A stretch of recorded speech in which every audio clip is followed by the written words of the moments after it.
public though, right? Public business? Okay, so I will call this meeting, the select board to order. First item on the agenda, this is a special meeting, is we have some of our town businesses, and at 7 o'clock we are going to start the public hearing. So the first thing on the agenda will be a pledge of allegiance, like everyone is doing. I pledge allegiance to the flag of the United States of America and to the republic for which it stands, one nation, under God, indivisible, with liberty and justice for all.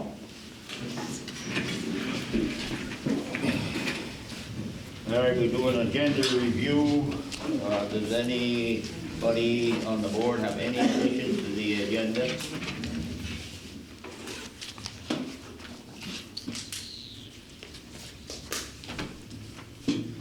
Okay, the only thing that I would like to add on there, somewhere, I'm not sure where we would put it, would be a discussion about providing information of what's going on in the town for the county courier.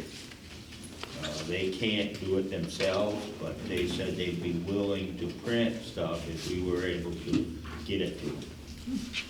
Okay, that's the only, but I don't know, we could add that under new town business, probably. Yeah. They can't watch the TV stuff and pick it up from there? They're really short. Okay. All right. And Mr. Chair, I've got one thing under Newtown business, and that's discussion of an approval for a new credit card account for the town. New credit card account? Yes. Okay. Our existing card was compromised. I see. So, no loss to the town at all. It's all taken care of, but it was compromised. All right. Okay, now we'll go on to the minutes of May 16th. Has everybody read them? I'll entertain a motion. Second. All right, motion been made and seconded. Is there any discussion? Who seconded that? Steve. You all set? Yes. No discussion, then all those in favor? Aye. All right, motion carries. Now we have public comments, and this is for anything that is not on the agenda. No, sir. So if you have something else on your mind, I want to know about, is there like a way to know if the police are coming up to where we live, right by the school? We have a lot of four-wheelers without helmets, and they're really zooming there. I mean, that's my outside time. And I see them 4:30, midnight, 2 o'clock, they're going. I just didn't know if you knew. Yes, there's a big four-wheeler problem, generally speaking, in both the village and the town. So the difficulty with four-wheelers is we rely on them to stop, essentially, for us. It's not, I mean, the state of Vermont here, I think you're gonna see a statewide pursuit policy rolled out here shortly, is my guess. The state has been pushing out law enforcement policies, so the problem with vehicles like four-wheelers and dirt bikes and that sort of thing is that they're very dangerous at high speed. Right, and they show no respect to policemen. Well, it can be, some do, some don't, but again, it's very hazardous for them, it's very hazardous for the officers also, so it's a tough situation in managing that. Because although the town has an ordinance allowing four-wheelers, ATVs, side-by-sides to be operated in the town, they can't be operated on state highways, the village does not. So we're seeing that bleed over into the village quite a bit. Now they're, they start from NVU and they get revved up and they go down and they're kind of doing a chicken thing, going by each other and flipping it up. They're doing tricks on top of the vehicles with no helmets. I mean, it starts about 1:30, and if there's any way that we can help you, we have a lot of visual. Yeah, I mean, if we can identify who the operators are, we can always issue tickets based on video and photographic evidence. It would require testimony from the person, whoever takes that photograph or video. If they were to dispute the tickets that were issued, they would have to accompany us to the hearing. But we can certainly do that. And we have done it in the past. Last summer, we were able to successfully, just off photos, pursue a case with individuals right here. And it was technically the town, it was Robin Hood, but. I appreciate that, you're talking about it. Just wanted you to know, it's looking dangerous for them, for the riders. Yes. It's not only that though, they're even, I've seen them just the last couple of days, not them, but other vehicles passing on the double line right by the school. Can you, if somebody is coming out of that school, Mhm. you know? And they're Yeah, not going so slow. it has been an area that we focused on with traffic enforcement. A lot of times it's a tough spot too because the way the speed limit drops so quickly. Mhm. So it's 50 right on the other side of the school, Mhm. and then it drops right there, right before the school. So it is difficult. So when we have been up there, a lot of times we'll face the village and get vehicles at high speed coming out of the village. But if they got a double line, they're not supposed to be passing either, right? No, technically in the state of Vermont, they can still pass Oh, as they long as can? it's clear. Oh, Yes, Did not know that. yes. Well, it's probably not what you wanted to hear, but it's a difficult issue to deal with. But the town is, and I don't know, we gotta work with Highgate on this to change that sign so that the speed limit doesn't drop so fast. Yeah, that's And fine. hopefully that might be some help, but, you know, if you guys wanna get involved, I guess the chief is giving you an option. Oh, yeah, I'll call someone. My neighbor I across mean, the road. I'll send a letter to whoever you want me to. My neighbor Really? across the road just moved here last year, and he couldn't believe it. He's got a camera right there, and he sees it. Yeah. So, and, Yeah, so we have, and we have put our speed trailer up there and we pulled data from it, quite a bit of data. That road is highly traveled, so you do have certain times of day, generally commuting hours are the worst time as far as the speeds go, but we were able to get a very good data set out of it. Oh, good. good. There is one sign that should be taken down, and that's right on my property line. Truck. It says, pass with care. Oh, You know, I mean, right by the town garage there is, in my property, it says, pass with care. I never. Yeah. And that should not be there. No, it's a good point. I do again. Yeah. Well, we're gonna pursue this, you know, at least because we have to make it a request to the state to get these things done, but it's something that that we're working on, as far as the signs. The rest of it, you know, hope for the best. Thank you very much. All right, Keith, you're back on.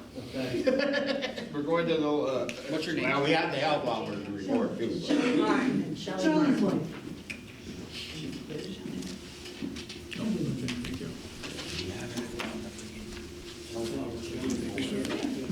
Somebody that knows the English well, I never know. Okay,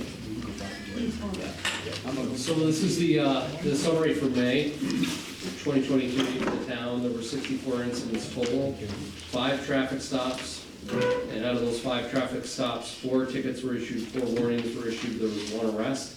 In total, there were 10 arrest charges for the month of May in the town. You'll see the top 10 common incident types. Directed patrol, again, I am working on officers trying to get them in the habit of punching cards when they're out engaged in patrolling an area of the town, monitoring traffic. That's mainly what they're focused on as far as the speed enforcement and that sort of thing goes. But they need to get in the habit of punching the directed patrol cards so we can track that better. You'll see that 12 were tracked this last month. 9 motor vehicle complaints, 7 suspicious persons, 7 DUI alcohol drug, 5 traffic stop, 5 agency assists, 4 citizen disputes, 3 thefts, 3 family fight domestic, 3 welfare checks were the top 10 incident types. Moving on to the 4th page in the packet is the ticket report. And this is, again, somewhat of an anomaly. I had to research this because when I pulled the data, there were 5 traffic stops, right? But when I did the data pull, it pulled all these incidents. So in looking at these incidents, for some reason, our CAD RMS system is pulling the directed patrol cards. It's automatically populating the ticket warning field to some degree as far as the date and the time. And then it's pulling it as if it's part of a ticket or warning when that wasn't necessarily the case. The officer was just present in that area. So that's why you'll see so many that I've handwritten in on your report that it was directed patrol. And also, there's still the anomaly as far as the violation city, that it's populating the operator's home address rather than the actual location. What is directed patrol, chief? So directed patrol is simply just that the officer is, they're using that, and it's a call type, and they're using it to document the fact that they're in an area engaged in patrol Oh, activity. okay, all right, thanks. So essentially, mainly in the town, it's focusing on traffic enforcement in an area. Okay, thanks. Good.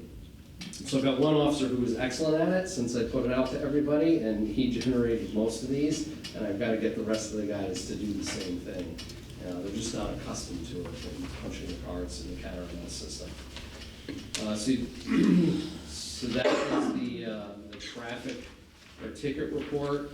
And then the last 2 pages are the arrests for the month. And looking at that, you had 1 arrest for leaving the scene of an accident, 1 for petty larceny, 1 for person prohibited from possessing firearms, 2 for driving under the influence, 1 for impeding public officers, 1 unlawful trespass, 1 resisting arrest, 1 negligent operation, and 1 arrest on a warrant. And then I would add that we're continuing to generate interest as far as officers coming on. I was contacted by 2 highly experienced officers who were looking to come on part-time, which would be great if we could onboard those officers, because they essentially go through an abbreviated field training process just to get used to the way things are done in Franklin County, and they would be a great supplement, I think, to what we have currently.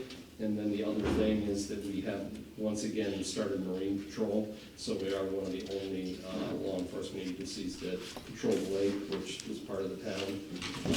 And so we've been out there. I had to go out earlier this week due to a kayaker. They were worried that there was a loose kayak out in the bay, so police, fire, as well as game wardens went out to try to locate that kayak out in the bay and make sure no one was in distress.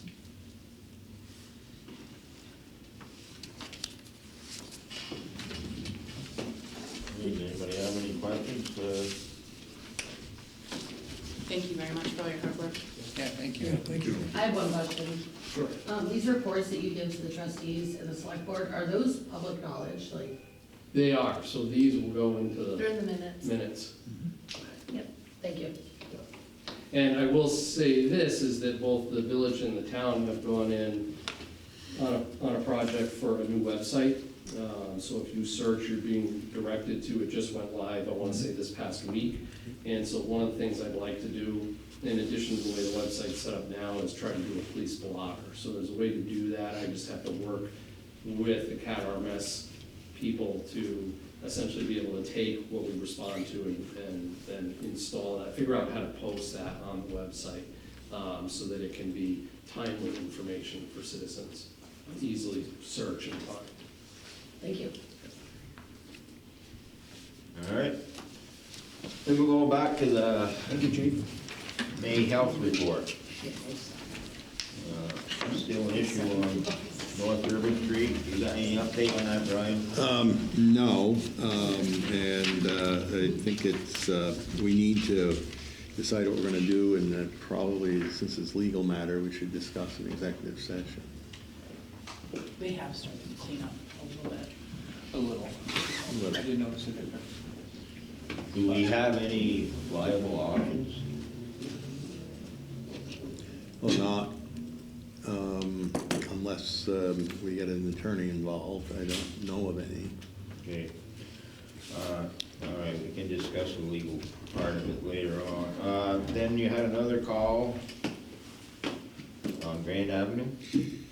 Yeah, that's from the potential purchaser of 9 Grand Avenue, had concerns in safety of an apartment that he was going in. He's looking at purchasing the property, and he wants it cleaned up, and so he just was inquired if he could get the health inspector to go in and take a look, and he did. As you can see from the report, they're gonna do a walkthrough on May 22nd. I haven't heard back as to what transpired there, but, well, she's got it, that is the initial walkthrough. There's still multiple code violations. There wasn't anything noted that would affect the general public or cause a health concern on the property.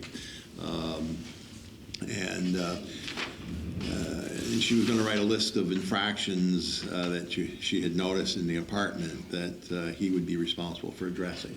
I had quite a conversation with a prospective purchaser. Maybe he's purchased it now, I don't know. He wants to get it cleaned up. He's noted for taking good care of his property, and he doesn't want to be embarrassed standing in front of it. So there's some improvement, I'm sure, on the horizon there. Okay. Anybody got any questions about the health report? All right, we move on to update on the LVRT. And I know Joel's not here, and you said he wasn't going to be here. That's right. Anything updated? Well, VHB, the contractor, has a meeting. We have scheduled it for 1 o'clock on Monday the 12th to meet with them to discuss. However, as far as we know, it's still a go. We'll get more information at that time. But the person from the state involved in this has been called away on a family emergency, but they're still holding that date. So we're just going to sit tight and see if we still have that meeting. What's going to be taking place on that date? Well, it's a review of the project, where we stand, what the schedule is, and what's the next steps going to be. So it's just get things, everybody on the same page and get going, and what the state will do or not do. There is, for a Saturday in July, there will be the official opening of the LVRT. It starts at 7:30 in the morning, it'll conclude at 7:30 that evening, but the start will be here in Swanton. The governor will be here, and Senator Sanders, and then there'll bike ride. People are welcome to bike ride to St. J on it, with stops along the way at the various communities. So I just got the information like 5 minutes before we came up here. So Sanders gonna be on a bike?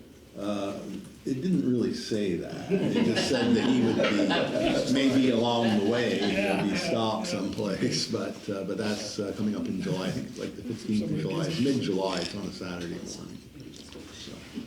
Well,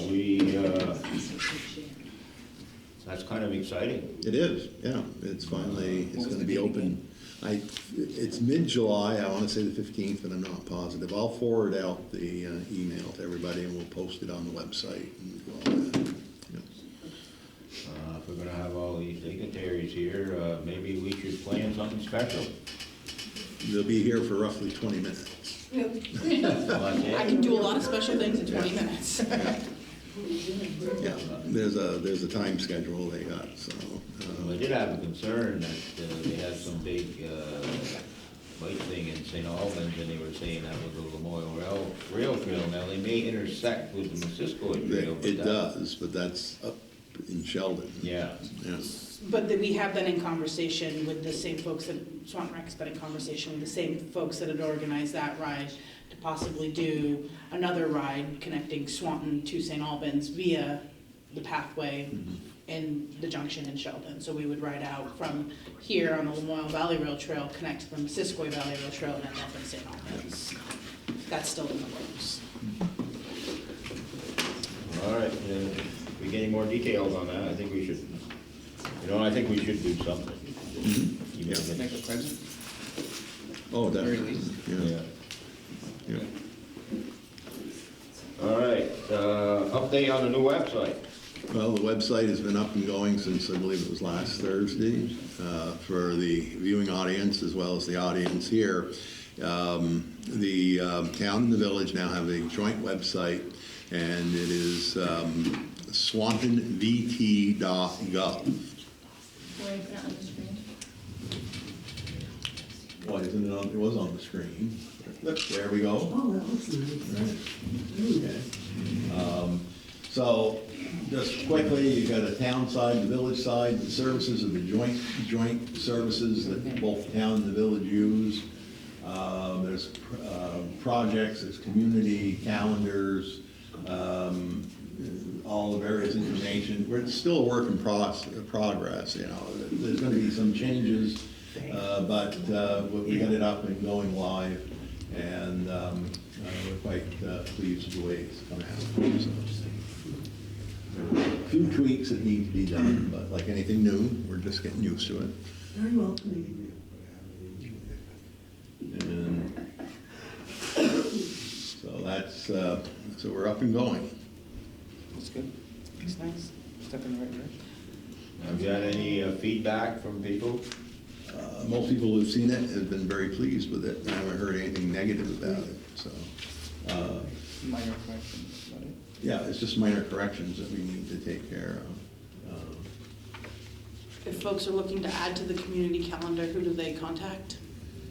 Well, they could contact my office, if it's, or really, either my office or here at the village office. I mean, community is community.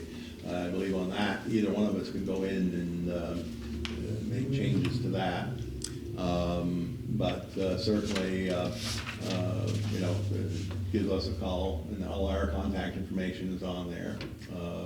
And so it's very good. Also, you can sign up, so that anytime there's something, you can put your email in and subscribe to notifications, and so when there's a notification, you'll just get it in your email. It will send you an email to confirm it, though. To confirm that you want to be signed up. You have to Right. send it back. Yeah. That looks great.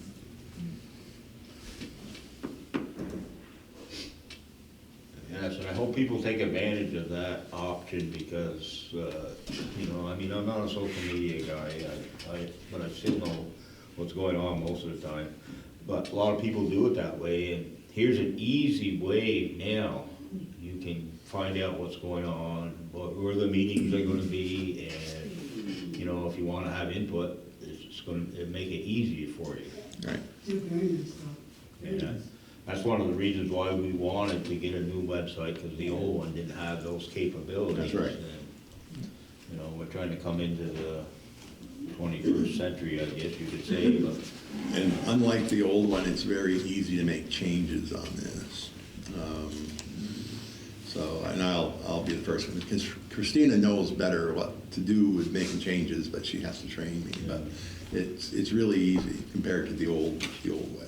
yeah, and I wanna make it clear to everybody, if you've got things that you'd like to see on there, let us know. Yeah. Because we have a lot more we can do with this than the other one. And if it you know, because we wanna make it easier for people to know what's going on. And if they want input, I wanna make it easier for them to give us input. Yeah. Okay, then we can move on to the vicious dog complaint. Well, as of the animal control officer did serve him the notice, the owner of the dog the notice, gave him a deadline and to get the dog licensed, which would of course mean he's going to get vaccinated.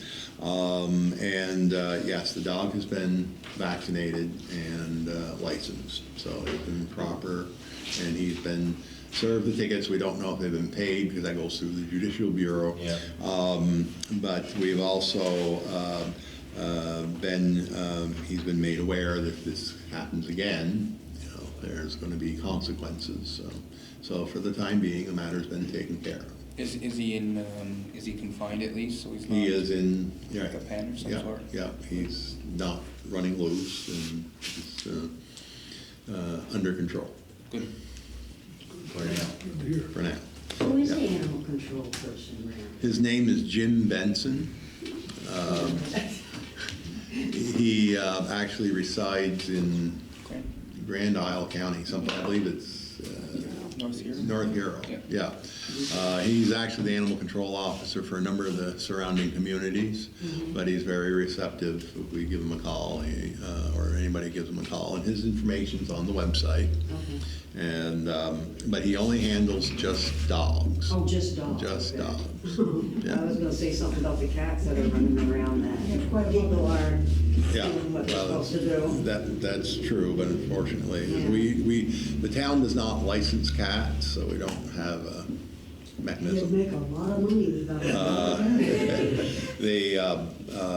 The state law does require that cats be vaccinated, however. So, And these are, they're not fixing them and they're running around and having more, it's terrible Yeah. this year, terrible. It's so sad. God. Okay, actually, that went pretty well, and most of the time, people don't wanna, not receptive to getting Right. stuff done, but he got everything done. yeah. Okay, now we gotta go on to appoint a representative to the Northwest Rail Trail Council.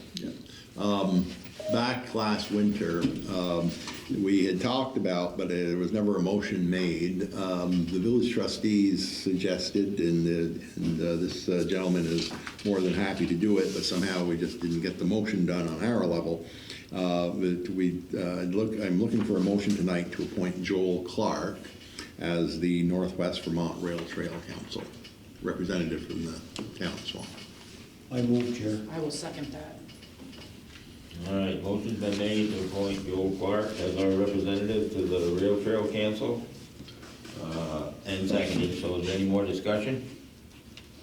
Good man for the job. I agree. He's done a lot of work on it.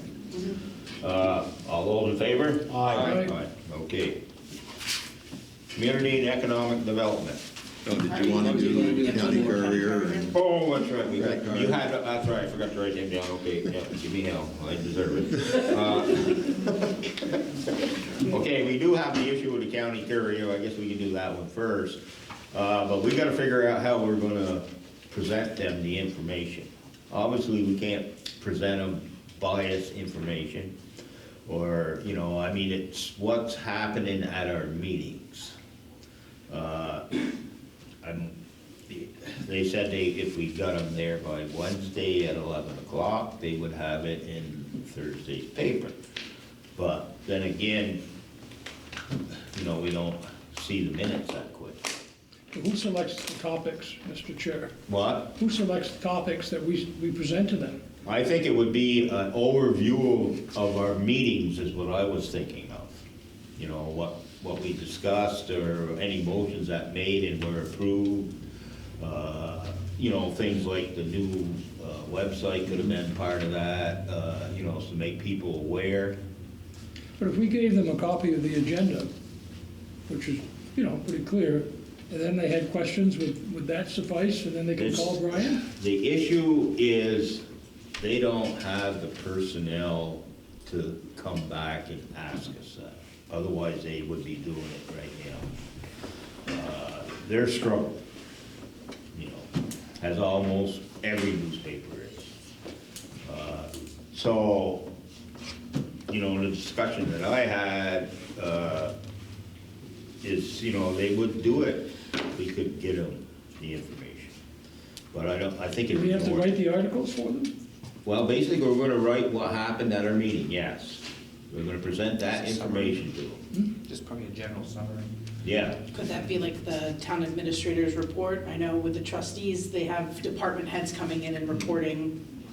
Would it suffice if it were just the town administrator's report of the meeting?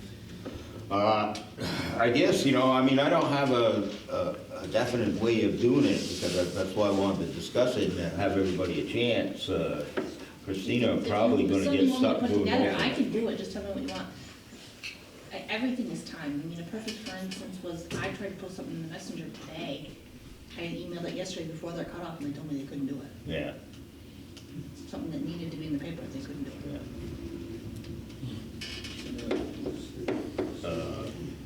so, that might be a report of what happened at the meetings.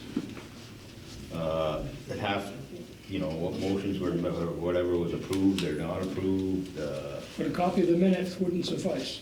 It would make it a little bit later if we weren't gonna do it on that Wednesday, because we don't, that's the issue. If we have our meeting tonight and we was gonna get that tomorrow by 11 o'clock, we haven't really seen the minutes.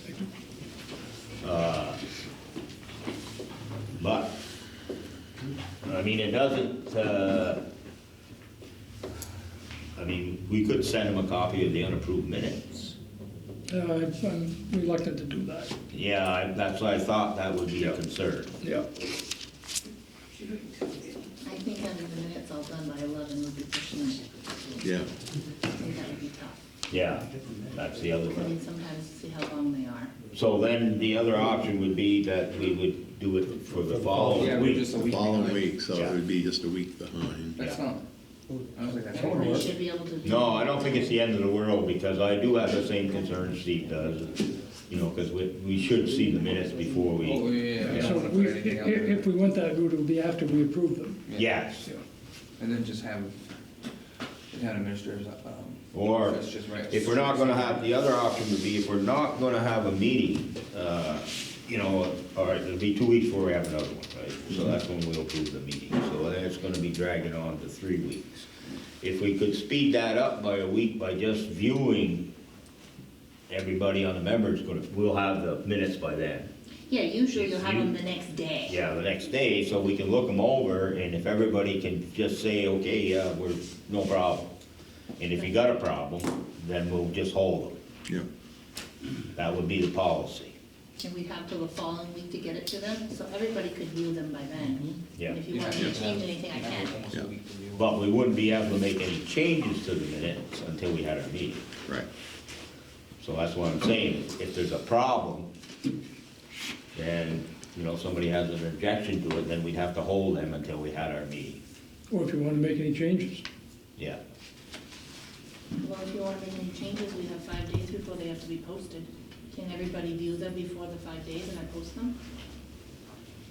Oh, that's right, we're that already, make that's right, sense? they're going out anyways, aren't they? Yeah, you have Yeah. 5 days to get them posted, but if you want to all view them before those 5 days, then I can post them on the website and send them to them, the draft copy. If you're all happy with them. Well, I wouldn't be sending them a So we're draft posting on the copy. website before we. Yeah, but the draft copy Draft is posted. It has to be Yeah. posted. It is in 5 public. days, Okay. it has to be. Already. Yeah. So I guess. it I doesn't- post, I send them all to you, and I give you a day, sometimes 2 days before I post them. Usually I wait for 2 of Yeah, you there's to no difference respond if they're between good. posting on the website and putting them in the card. Right. Hear what Eugene has to say. Right. Okay, we got somebody that's got a comment? Yeah, Eugene. Eugene? Yeah, I was gonna say, Diane puts our minutes on in an area. I haven't looked at the new site for that purpose, but the old site, we had minutes not approved. Right. Yeah. And then you have all the past that you wanna go back. Matter of fact, a little while ago, I went back to 1971. However, I think 99.9% of the time, the minutes are accurate. So, it's a simple thing, refer them to your website.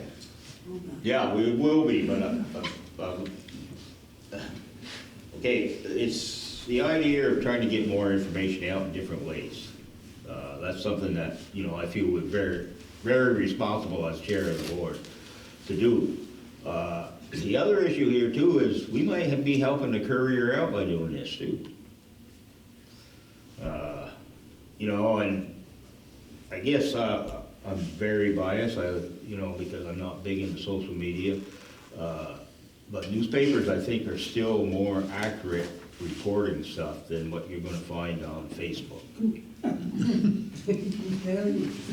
Come on, yeah. It's on Facebook, it's always the truth. That's right. So, I'm just thinking that this might be some way of getting more information out, maybe helping the paper get a little more circulation, to keep newspapers around, because boy, they're both on the edge. Even the Messenger's not doing anything like they used to do.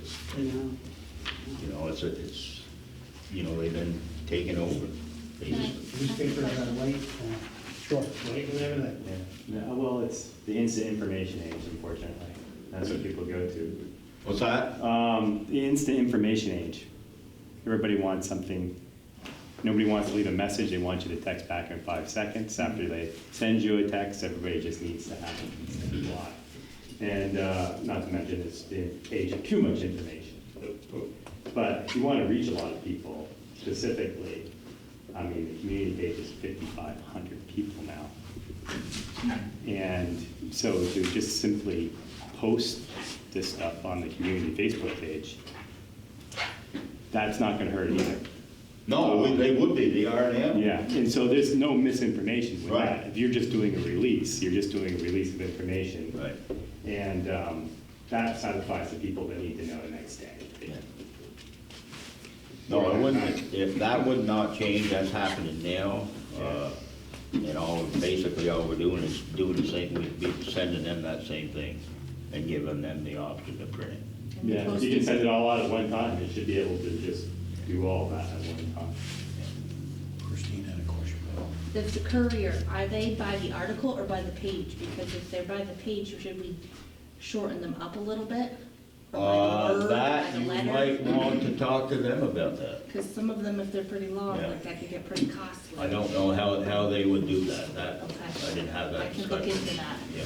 Well, that's why I think there just needs to be an overview of the meeting Yeah, and then make it directing shorter. people back to the website, because they would find more information, not just from the town, but from both the town and the village on the website. So if it was, something we say, okay, we're talking about this now, we're gonna note this in our overview of the meeting, and then maybe just a See our short, website. short draft overview of the topics that we've Yeah. conversated about, go out to the courier, leading people back to our website. That gains foot traffic, that gains people signing up for notifications. Kind of a no-brainer. What was that, Cody? Kind of a no-brainer Yeah. to revert it back to the website, is brilliant. And they're being posted on the Facebook, and they are draft versions that are posted on there. Yeah. So, Facebook's huge, I mean, that community page that they were saying is massive. yeah. If you wanted somebody to know something, that's the page to do it. There's actually 4 Swanton community pages. So I really think it just needs to be a short overview of what we've talked about. Say we discussed tonight, okay, we're gonna say, at the end of the meeting, maybe we do a follow-up under any other necessary business, and we'd like to send an update about the LVRT, the website, economic development, and prior to even the draft minutes, we write a 4 or 5 sentence blurb to send out. Let me do one tomorrow to see if that's the format you like, Yeah. and we can keep going forward with it if you want me to change it or That's tweak it a what I little would- bit. Yeah. That's So I'll what- do the minutes, and then I'll do like a brief recap, Yep. that this is what we would send. Does that Yeah. make sense? I would appreciate that. Yeah, that I'll do would, that. that's what I'm thinking, we can take a Because it'll look be at it. shorter, I mean, you don't And really do it. spending a lot of money to send to the paper, but we can send it over for free too. Yeah. Yeah, just a condensed Yeah. version of highlights. Why don't we try that in a month, reevaluate it? Yeah, Yeah, Because we may find that it just doesn't work or something's not well with it. So we can try 2 or 3 attempts, and a month from now, we can talk about it again, see how it works. yep. So that we Yeah, can. maybe we're not modify it. reaching enough people in the Yeah, very. exactly. I mean, it's good paper, they do a good job. yeah. They do a good job. My thought right now is that we let Christina go ahead and do this, and then we take a look at it, and then at our next meeting, we can, make adjustments if we feel we need to make adjustments before we send anything out. Sure. That'd be a Try good to try. make basically, I'll try to make a recap not more than a page. Yeah. Okay, I'll do that. Okay. Okay, you had another thing too on there, Credit Brian. card, Credit card. credit, What's that? credit card. Credit card, okay. That's kinda, we just, I've gotta approve that you get it. Right, we have to have a motion that, okay, what had happened was the old cards were compromised last week. There was unauthorized charges that went through, but as I said, we didn't suffer any loss, it was all cost. And, but we had to, they close that account out. So Kathy has been shopping around, and we found that we can get the best deal and get what we want at Community Bank NA that's got an office in St. Albans and that we have accounts with. And we had discussed informally with the board prior that on the credit limit be raised up to $10,000 because if we go to order computers or a server, it makes it, we're getting up there. Today's age. Anyway, and then the rec department will have a separate credit card, so they would be at 5,000 as they presently have been. So we need, and I'll, with this motion to authorize the credit card from Community Bank NA for a credit line for the town of $10,000, for the rec commission $5,000, and I'll go out tomorrow and see what else they need for paperwork. I'm sure they'll need more paperwork, but we'll see what they need. Are we getting a 2% cash back? I don't know. If Kathy was here, she could answer that. Good question. Yeah. She said that one had the best reward. It has the best reward. Best reward. Yeah. So. Okay, so you need a motion to approve, to get a credit card for the town from Community Bank, and one for the rec, and at 10,000, the other one at 5. Right. I'll make a motion Okay. to open a new credit card for Community Bank for the town for 10,000 and the rec department for 5,000. I second. Okay, motion been made and seconded. Is there any more discussion? Okay, all those in favor? Aye. Motion carried. You abstain because you're a member of the rec. That'll be noted in the minutes. You got it. All right. All right, now I guess we can go on to community and economic development. Did you have anything specific, Brian, today? Well, just that I've met with the lady that's trying to start a business downtown. Left her. We still have not heard anything from the state. They haven't closed that grant out on their end so that we can start loaning on the revolving loan fund. That's not done yet. Not done yet. But I did leave her an application to complete, but she's waiting for another loan that she's applied for to see if it's been approved. I haven't heard anything from her after the holiday weekend, last weekend, so I'll be touching base with her and see what's going on. So that's, and then I'm meeting with Mr. Sheets, the village manager, hopefully Thursday for lunch, and we're going to discuss a couple of things, ideas, so. And what's the holdup with that grant? It's just the state. They said there's other people in front of us, so they're short help and overworked, and so that's, things move slowly. But I'll rattle them again next week, or tomorrow, find out what's going on.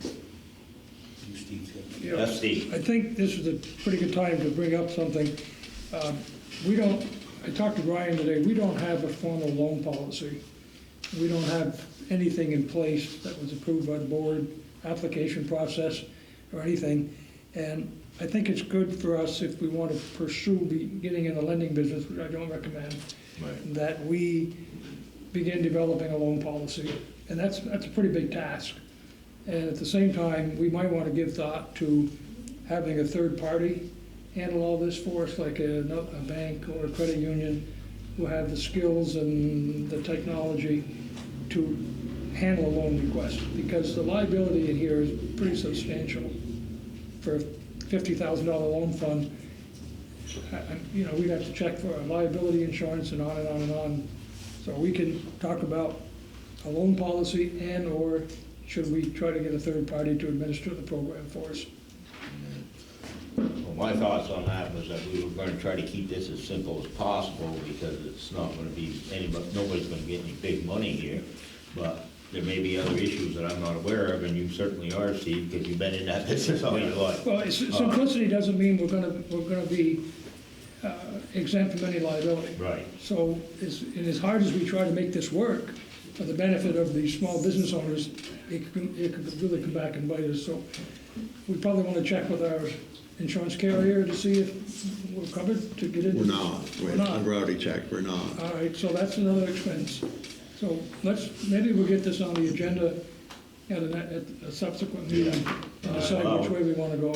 We don't have the money yet, so we might just as well find out everything else we need to. Yeah. So let's get it on our next meeting agenda and try to get all the information, the things that you're talking about, Steve, on that agenda. Yeah, okay. And if there's costs involved, we'll need to know that. Cost and risk. Yeah, We can be sued for being simple too, you know. yeah, yeah. Okay, good, thanks. Is there anything else anybody wants to bring up on community or economic development? Yeah, I was asked to meet with Tim Smith, who's the executive director of the Franklin County Industrial Development Corp. We met, I think it was last Wednesday, and we followed the outline of the email that I had sent everybody Yeah. before. It was, I think, a pretty productive meeting. It was just a beginning, and there's some things that I would like to discuss with the board, but it does involve some local businesses. So if we do that, we probably, out of respect for them, should do it in an executive session. But it was a productive meeting, Okay. yeah. So we can do that tonight, we can do it at another meeting, it's nothing urgent, but give you an update. All right. You did discuss the Southern Gulf District, right? Yeah, Yes. yeah. Okay. Possibility of what we can do there. Anybody else have anything on the? Okay, we can go to the highway department then. All right, I assume our guest is on Zoom. Yes, she is. Okay, I'll Hello. Hi. Am I on, I guess? Yeah. Can you hear me? Yeah. We can really hear you good. Okay. Can you hear us? Can you hear me?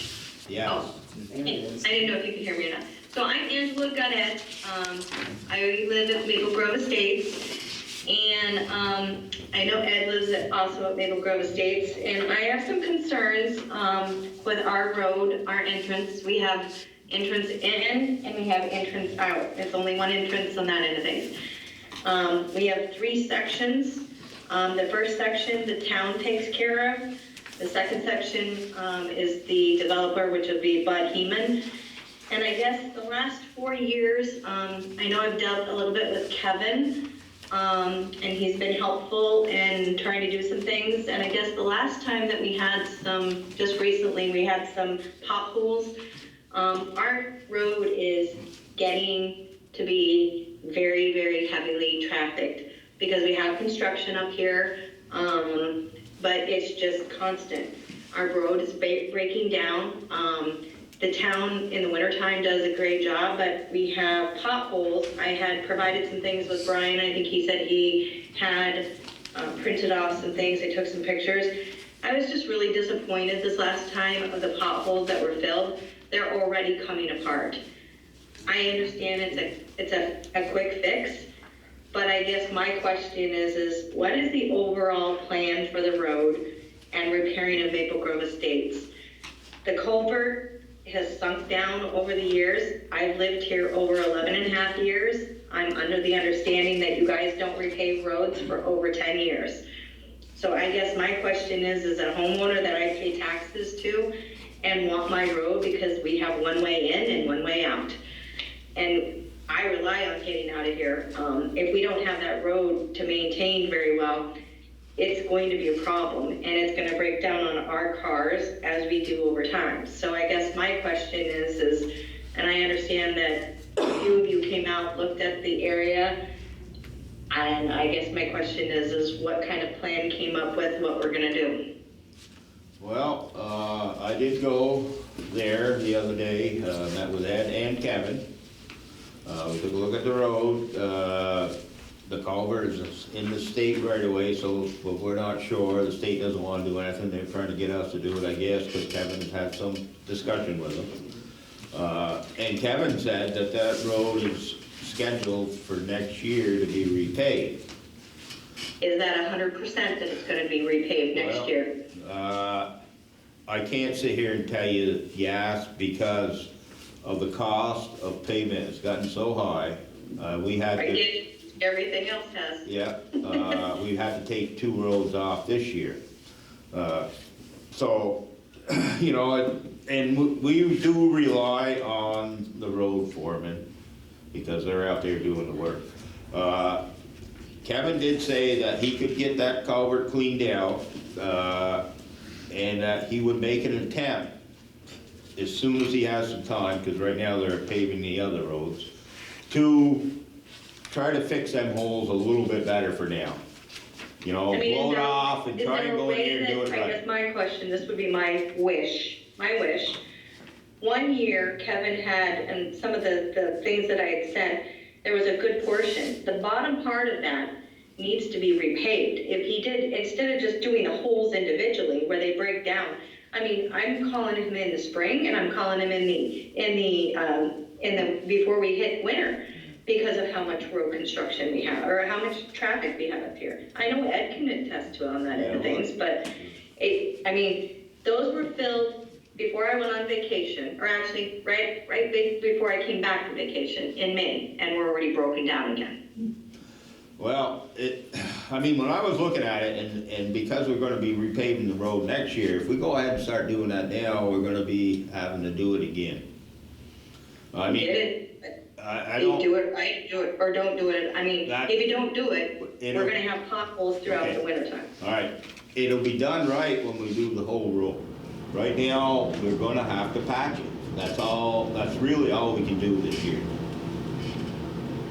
And it's on the schedule, Kevin said it's on the schedule, so, you know, but I can't guarantee anything because we don't know what's gonna happen. But it So is does that- scheduled for so next if- year. If he does the schedule for or if we're on the schedule for next year, does that mean just the first part, or does that mean the whole part? Oh, the whole part. The whole part. So all 3 sections? No, just what the town does.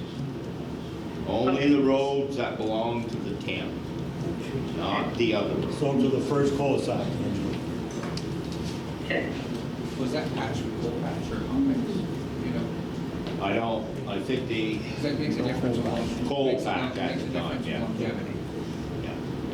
And that's what Brian said, Kevin said that, you know, once they get caught up, they would go up there and try to get it fixed better, clean it off good, and try to get it so that it can get by for now until they can do it next year.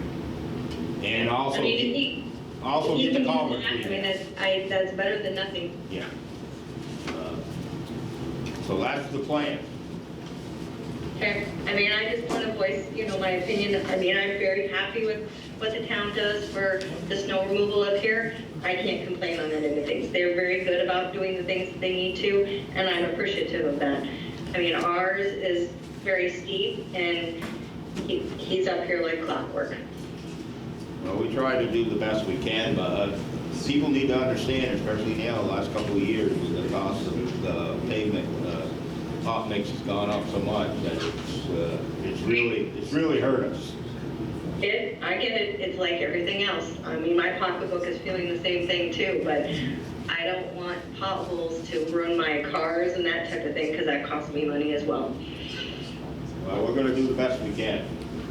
Okay, I appreciate that, and I appreciate anything, you know, that they can do to try to even do a little extra to where maybe it stays, because, I mean, come snow time, you know that blade's pulling off that pavement. So, Well, appreciate it. We appreciate your input too. Thank you. Thank you very much. Thank you. Okay, then we got the hydraulic study, some really good news from V-Trans on the Berry Road culvert. We did. You wanna explain it, Brian? I've read it. It looks like it's gonna be one major, very expensive project. Right. This is the second time that there's been a hydraulic study done on the Berry Road culvert. This result is no different, the conclusion is no different than the first one was. For purposes of the audience, the Berry Road is located in the extreme eastern part of town, and actually, nobody lives on the Berry Road in the town of Swanton. But the Berry Road is used by residents of Fairfield for a shortcut to get to French Hill and go down to St. Albans. There is a very large culvert there that, as a result of a Halloween storm in 2019, basically just about washed out. It's still there, but it's in tough shape. And so given the amount of water and this hydraulic flow, the state is looking at basically saying it needs to be replaced, but by our bridge. But the kicker here is those of us here know, there's no grants available for bridge or even culvert construction on other than a Class 2 road, and the Berry Road is a Class 3. And that's based upon the amount of traffic and other things that go on. So, we're faced here with a decision. I mean, we don't know what the cost of that bridge is going to be. It'll be substantial. So one idea that I've had for the board to share, to think about, is that we arrange a joint meeting with the Fairfield Selectboard and invite our 2 senators, and say between Fairfield and Swanton there would be 3 House reps to come to the meeting to discuss this problem and see what they would like to have done or any ideas. I'm putting that out because I don't know, we have to schedule, we'll have to call Fairfield and find out when they meet and do everything else and arrange a meeting.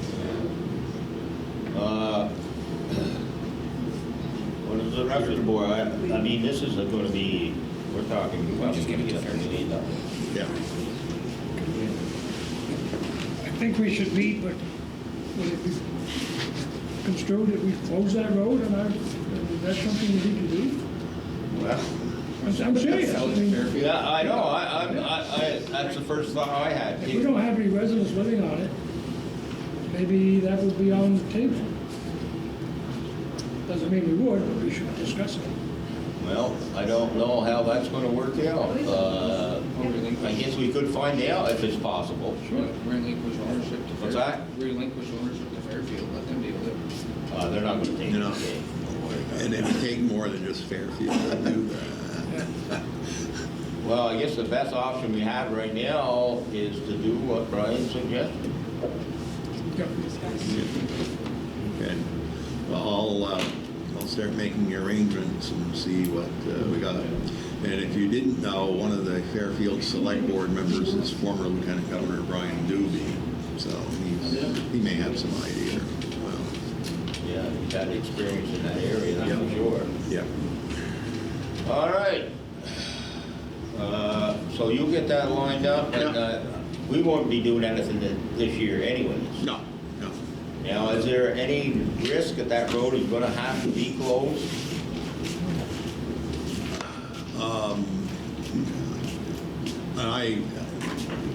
I'm not sure if we get another Halloween storm like we had. I don't think it'll survive at all. Yeah. And I'm not an engineer to figure that out, but I would say that it's on borrowed time if we get a major weather event. Well, I guess we should make this, kind of move this up on Yeah. on the board a little bit, at least to get that meeting started, to Yeah. see if there's any reasonable way we can get this done. Yeah. That's affordable. Anybody, I can only mention that they're paving, everything seems to be going well so far. They're prepping it. I see that they've been prepping it. Yeah, Campbell's Bay Road. yeah. We got quite a bit done there today, actually, so. Yeah, so, Yeah, well, not today, but yesterday. They're doing a good job. yeah. Everything seems to be going good. Kevin hasn't had any problems, so hopefully we'll stay within the budget. Oh, there was one other issue on that paving now. And this has been done in the past, last time, 25, 30 years ago, whenever they paved Campbell Bay. Because the town and the school used Alec Campbell's yard to turn. He wanted to get it repaid. Now, not at our expense, obviously, but at the same time. And they agreed, the Pike agreed to do it, but they're gonna build a town and then we're gonna build the Campbells. There's no other practical turnaround. The school did at one time decide they didn't want to go on private property to turn around, but they found out very quickly after they pulled the bus out a couple of times that it was the only reasonable way to do it down there. And Kevin does the same with snow plowing turnaround. So it's not going to cost us, but it's being done at the same time. We will be billed for it, but they're billed and they know the cost. Like give them the estimate before. We're very well aware of it. Sure. And that's, I guess that's it on the highway. So now, look at that, Bethany. Bethany?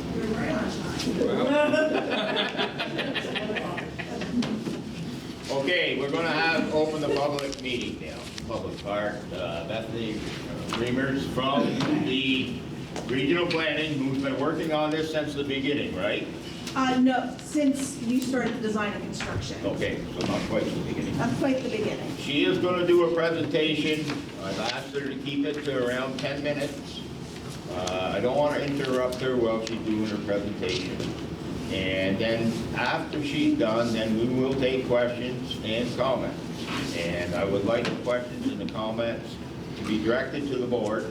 And if we need more information from Bethany, I'll ask her. Okay, are you ready? Sounds good. So hi everyone, again, I'm Bethany Reimers with the Northwest Regional Planning Commission, and the town has hired the Regional Planning Commission to be the project manager for this project. So I'm going to be very brief, and do you mind advancing slides for me? No, I can do it, I got it right here. Excellent, so we'll go to the next one. As Earl said, 10 minutes only.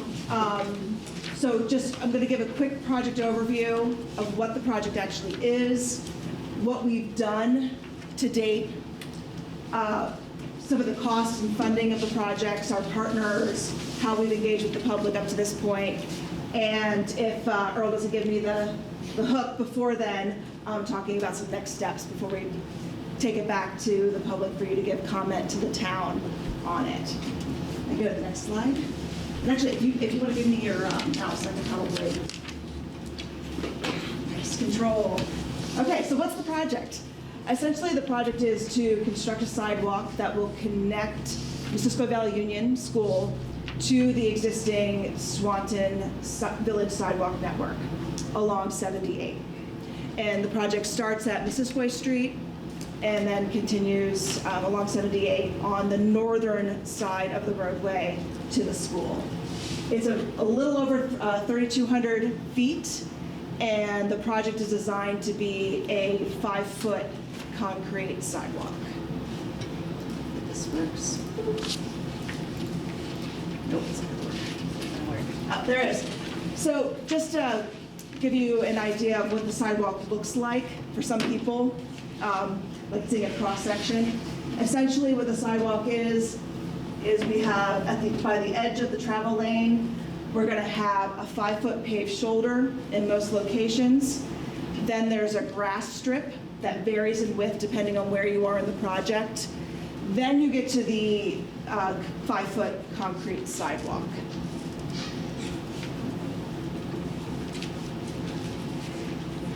So there are 3 kind of sections. Oops, I don't want to go browsing. There are 3 main parts of the project, and I'll just kind of talk about some of the design issues in each of the sections. The first segment is going from Missisquoi Street to Frontage Street, and this will include reconstructing the pedestrian signals, replacing the pedestrian signals that are at the intersection. It will reconstruct the existing sidewalk that is in front of Hannaford's in Missisquoi to make it meet ADA standards. It also includes a crosswalk that goes across the southbound exit ramp and then the northbound entrance ramp. And one of the key reasons why this project is located on the northern side of Route 78 is because those exit and on-ramps have significantly less traffic than the other exits. So that's some of the things that got worked out during the feasibility study. Another segment of the project goes from frontage road to the town garage. I would say the most defining thing in this part of the project is there are some wetlands that had to get mapped and delineated, and the town had to do permitting for the wetlands in this area. There are also some driveway accesses that will have to be accommodated for the sidewalk. And then finally, at the town garage, in order to meet state standards for driveways off of a town road, off of the state highway, the town garage entrance would be reconfigured to have a better turning radius and then being slightly narrowed onto the town garage. And then the final section of the sidewalk goes from the town garage up to Thunderbird Drive. This is certainly the section of the project that is closest to residences. So there's several residences where the driveways will have to be accommodated and planned for during the sidewalk project. I should note that the majority of the project is within the state right-of-way, but there are sections that may need either permanent or temporary construction easements from adjacent property owners. And the next phase of the project, if the select board decides to continue with the project, is that process to determine the exact square footage of easements that's needed, identify the compensation for adjacent property owners, and then move on from there. Oh, and a big piece is, we're not just going to end the sidewalk at Thunderbird. The school board, early on in this process, agreed to do either a shared use path or a sidewalk that would go down Thunderbird Drive and meet up where this sidewalk is going to end.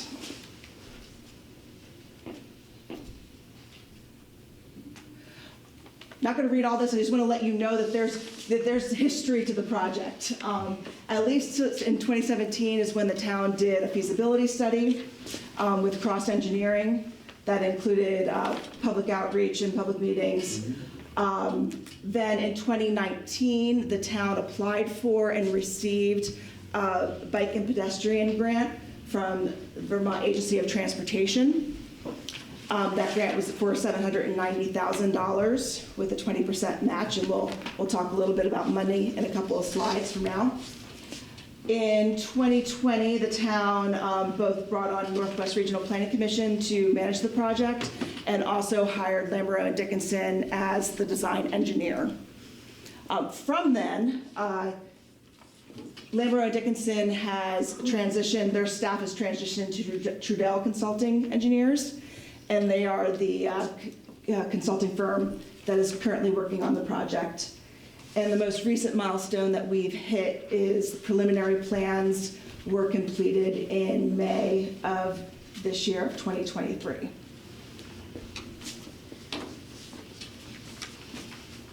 And then it's not essential, but if you want to advance to the next slide. One, like there's somebody trying to join the Okay. So just for project partners, the town is the entity that applied for and received these grant funds, and definitely the main partner for the project. But we also have the Vermont Agency of Transportation, who is actively involved in reviewing all the design plans, and just as importantly, making sure that the federal money that's being used for the project is being spent correctly and documented correctly. We also have representatives from Missisquoi Valley Union in the school district who have been involved, and also coordination with the village of Swanton, because the sidewalk is going to meet up with Swanton. We've also had some really good meetings with the electric department for some utility poles that will be relocated as part of the project. And so we were able to coordinate that process through the design process. And then as far as public engagement, we've had public meetings through the feasibility study that was done in 2017. The select board also did a meeting in June of 2019, right before deciding to apply for the funds, where we talked about different alternates for the project and which alignment the sidewalk should go on. And then we've done an informational meeting as part of the design process and sent some letters out to towns during the surveying part of the project earlier in I think that was in 2020. And then we're here tonight for the public to give feedback to the town. And finally, 2 minutes, and I then talk money, and then I'll give it back to you, Earl. Well, you're doing good, you're doing good. Yeah, I'll keep it up. So, I mentioned earlier that the town received a $790,000 grant from the Agency of Transportation. And when we say that the town received a grant for that amount, 80% of that is federal dollars, and then 20% of that is the town's local match, the part that the town has to contribute financially. So the 20% of that $790,000 is $158,000 that the town has to spend in order to receive the federal dollars. To date, and this is from the 2020 through 2022 budget, so 3 budget years, the town has allocated $120,000 so far for this project. So the town of Swanton has been doing a great job of incrementally socking the money away and not waiting to the last minute when a bill is due for construction. To date, about $68,000 has been spent, and that's been for project management, design, and those wetland permits that I talked about earlier. We had $7,500 for wetland permitting. Looking forward, we have money the town has money allocated for the right-of-way process, and that includes any attorney fees for coming up with easement deeds for adjacent properties, compensation if there is any either temporary or permanent easements that are needed. And then finally, the bulk, and I think it's 83% of the project budget of this grant is for construction. And that includes the contractor and then also having a construction inspector, some would call like that clerk of the works, that monitors the project throughout the construction to make sure it's being constructed as designed. So I think what everyone wants to know is, okay, does the town have enough money? And on paper, the construction estimate that the engineer has developed is $625,000 for construction. And how they develop that is they look at the last 5 years of projects that have been bid in the state of Vermont. And they look individually for each individual item of like how much was stump removal, how much was excavation per square yard, how much was concrete per ton. So they look at all of those numbers and then they come up, they use that 5-year average to compare to the quantities that are going to be needed for this project to come up with that estimate. So I say that because it's based on real information, it's based on actual information, it is based on information in the past. We're looking at the last 5 years of bids. And as everyone, we've talked about already tonight, that prices have gone up. So these bids the prices that we're basing things on do include some of the spikes from 2020, 21, and 22. But again, data in the past, and the town needs to look forward because we're looking at either if things would go really, really well, construction in 2024, but realistically 2025 Can you advance to the next screen? Well, hold on. I wanted her to finish before we got into it. It was, I was slacking on my slides. Okay. Yes, thank you.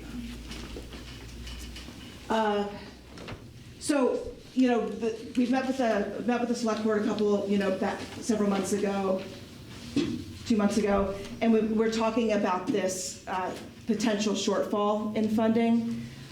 On paper, it looks, that the town has enough for construction. What they'd be short for is about $60,000 for construction inspection. But again, that's if the project was constructed today. So the town is kind of looking ahead of what are costs going to be moving forward. And that's the funding gap that the town is considering.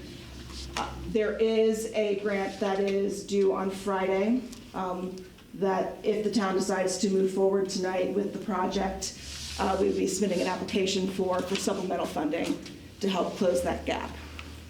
Because it's the important thing with these grants to keep in mind is there's a 20% match. So of the $790,000, the town is only contributing $158,000. But if the project goes over what the town has in the grant, then the town pays 100% of the costs. So that's really, looking at how do we make sure that the town can get grant funding instead of paying for 100% of overages. I have one more slide and then I'm done. So again, if the town has considered stopping the project, and the board can talk a little bit about their reasoning.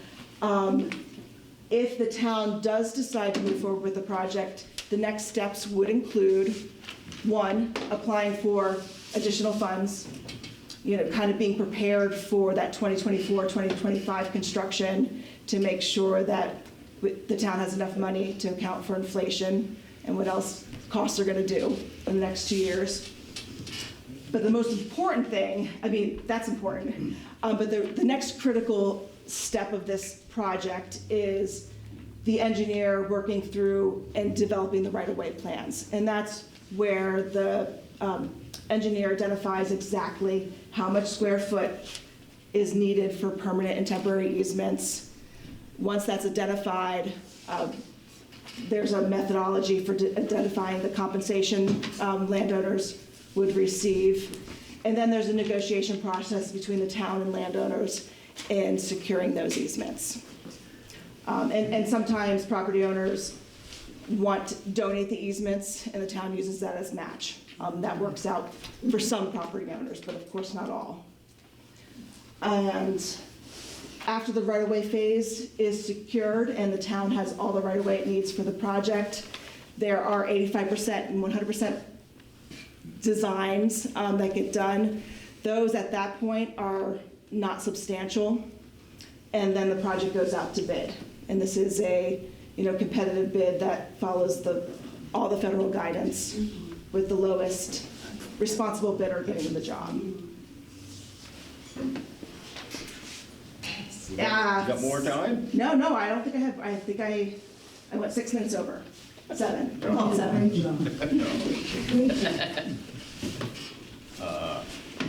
Okay, now we're gonna open it up to questions and comments. And hold on, we wanna go one at a time. We're married. One at a time, yes. You're probably infected with blood, but I wanna make sure everybody states their name. Okay. So that we have it in the minute, okay? So go ahead. Whoa. Just, if you've spoken once, can you wait and let somebody else speak again before you try to speak? That's my only, Yes, so yes. so everybody gets a chance. Now, is it gonna be a question or a comment? It'll be a question and a comment. All right, we'll do the question Okay. First first. thing, in the last month, I've been sitting out in the front lawn seeing just how many children go out through the school driveway and down Route 78. You know how many I've counted? And it's every day? 4. 2 boys and 1 girl. I can vouch for that. That's 3. And I wish Mr. Ed could have been there to back me up. But he didn't. All right. And the other thing I want to talk about, if you're going to put the sidewalk in, why go way up to Thunderbird Drive when you can go into, right below the brown house, there's a gate there. Goes right to the road, where the street lights are on that road all the way up to the school. And up 78, there's no streetlights. You can go right up to that road, and it goes right up to the school where the bus goes down, and it's all lit up at night. My next question is, on the interstate, I think this is a really dangerous spot right here. You have an exit ramp, an entrance ramp, and you're gonna put a sidewalk right across it. I heard she had permission for it, but it is dangerous. When them grain trucks, I watched that, them grain trucks come down off that interstate, they are actually almost stopping way up on 78. I've seen it a number of times. Them trucks come into Swanton, and they're loaded with grain and they're heavy. And that's what I have to say. All right, thank you. Thank you, Charlie. Tonight is a... Your name? Oh, pardon me, I'm Shelley Martin, the other half. And, you know, we all live right there, we see everything. This isn't done, right? It's not a done deal, you're not just having us here to, okay? No, it's not. Okay, that's good. Is there a possibility of some type of survey of that road, the access road that's already there with the streetlights? Has that been done? Have you? It's well maintained too. Have you hired anyone? I'll go back to Bethany on this. Yeah. Was that looked at originally? Yeah, it was looked at in the feasibility study process, and actually it was discussed, and I don't know if the select board should go back to the 2019 minutes for the June meeting, because I think it was specifically discussed then. Yes. And that's when and this was right before the town applied for the funding. So there might be some good information in the minutes of those points that were raised and why the select board decided to apply for the funds for just 78. Okay, we'll go to James, because you were on board. Nothing to do with it, I plead the fifth. James Gilmat here, you all know who I am, previous select board member. I've been on the board since the day we started this project. Kind of disappointed that you guys aren't really interested in following through with it. We had all these meetings, we had public input, we did the feasibility study before we got here. I, Mark, Joel, a bunch of other select board members put a lot of time into this. We had public hearings just like this one, took people's input before we figured out where we were gonna put the road, and decided the best feasible way was to put it up beside of 78. Granted, now today there is another road that wasn't there then that goes into the school. But you gotta look at the big picture. This isn't just for the kids for the school, this is for the community to use too, the sidewalk. And the next thing is now today we have all the extra expansion coming with the airport. Someday that sidewalk may go all the way to the airport, who knows? But I just, and the other thing is, technically the voters already voted on this. The voters voted to give us $200,000, I believe it was $200,000, to put towards this sidewalk. So if the voters didn't want this sidewalk, they wouldn't have voted for that $200,000 to put towards this grant. I can't tell you what year it was voted for, but there's, maybe you can add to it. I can't, I'd have to look at it. So We get, it's 40, is it 40,000 a year $40,000 a for year. 5 years or something? Right. Yeah. It's in our budget. Yeah. It's within the budget. It wasn't separately voted on items within our budget. So you're saying it was voted as a separate article? It's a separate article, yes. Okay. There's a separate article in there, so that's how the town's putting their share of money towards this project. It's already set aside. So, and I will say, piggyback to York, you know, I've been working here in the village the last couple of weeks, and a couple times at the end of the day, I've been going by here and I see 4 or 5 kids walking or riding their bikes coming from the school. So, I mean, it is you as the officer understand it's only 4 or 5 kids. Maybe with the sidewalk, more will feel safer and start using it more. I don't know. I don't have the answer, but it's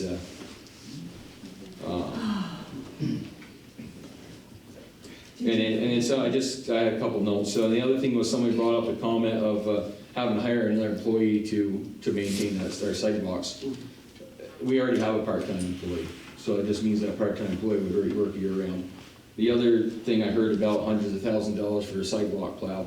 We already thought of this stuff. We have a tractor. We could trade that in, upgrade it, one with a cab on it. You're going to spend $30,000 to upgrade it to something with a cab on it. We don't have 30 miles of sidewalk to do. I mean, we got that and Robin that we're going to have to take care of afterwards. So Because I'm like just saying, these things were all thought of before today, you know, when we went through that process. And I understand just some landowners here that are probably not happy about it, pleased about it, but it's for everybody too. And I understand it's your front yard, I do get that. Yeah, it is. Yeah. Okay, well, let's go on. Hey, I want you to address the board. You'll have your chance. All right, Jane, you've been up for a while. You've been up for a while. I'd like to give somebody else a Yeah, chance. no, that's fine, I just wanted. I understand what you're saying. Yeah. Hey, just one question. Yep. Did you get a letter from Joel to read? Yeah. You did, okay. You're gonna read that? Somebody will, yeah. Somebody will, okay. Yeah, Thank you. Brian will read that, because we need those things entered into the Yep. minutes. Okay, now I'll go back, Dick, this lady right here, then to Dick. Or were you, did you have your? Well, I was, but then I forgot what I was doing. All right, then we'll go to her. Could you say your name? My name is Gloria Bouchard. I live 3 doors down from the school entrance. I have lived there for a little over 10 years now. And as Mr. Martin said, I have never observed more, I would say 5 students at max, all year long, going up and down here. Why now, after all the years the school has been open, do we need to have a sidewalk put in for 4 or 5 kids? I mean, it's a big expense, it's gonna wipe out my front, that sidewalk's gonna be on my front doorstep. Because my house is closest to the road of all the houses there. Don't take any trees. And if I saw kids walking back and forth every day, I'd say, I'm all for it. I don't want anybody, all 4 of my kids graduated from that high school. I don't want to see anybody's child hurt, or anybody else. I'm 85 years old. I don't walk out on that street, and I don't see anyone walking out on that street other than your occasional couple of students. Why do we need a sidewalk now? After all these years that school has been open. Okay. Dick, you had your hand up. Oh, don't worry. Dick Thompson. This is not the first time this has been looked at. It's been looked at in the past. And I'm going to be just giving you 2 words, philosophical words, not technical words. But the Oxford Language Dictionary defines boondoggle as any work or activity that is wasteful or pointless, but appears to have value. And I'm really afraid what's going to happen here is my community, Swanton, is going to be held up as having a classic boondoggle. And extending that sidewalk to MDU is, I just don't see it as a build it and will come project. I just don't see that. Too much. And I just don't think that's going to happen. But what it's going to create, I believe, is a money pit that's going to be impacting our budget and our resources for a lot of years to come. Okay, thank you, Dick. John, he had his hand up. Yep. Sean Sweeney, Swanton. This is kind of a question, I guess, too, for some previous board members as well. Was it looked at the time, and I do remember becoming to a few meetings, but I obviously wasn't involved as many of the others.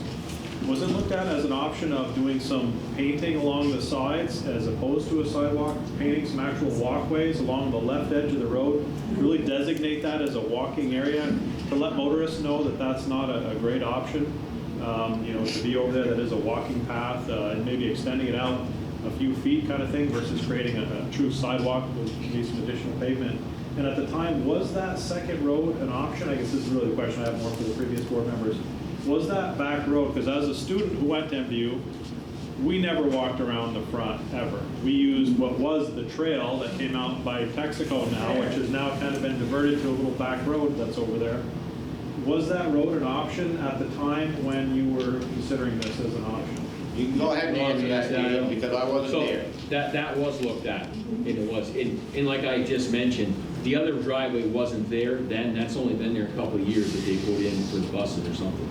That wasn't originally, and the biggest concern with that was originally it just went out to the woods. It was dark. We don't want our kids walking out through the woods. You know, it's not safe. Yeah, they are. But what was the other question you asked? I believe that's and what then kids are just to- using now, is that back path is what the majority of them, which is why you're not seeing many up there.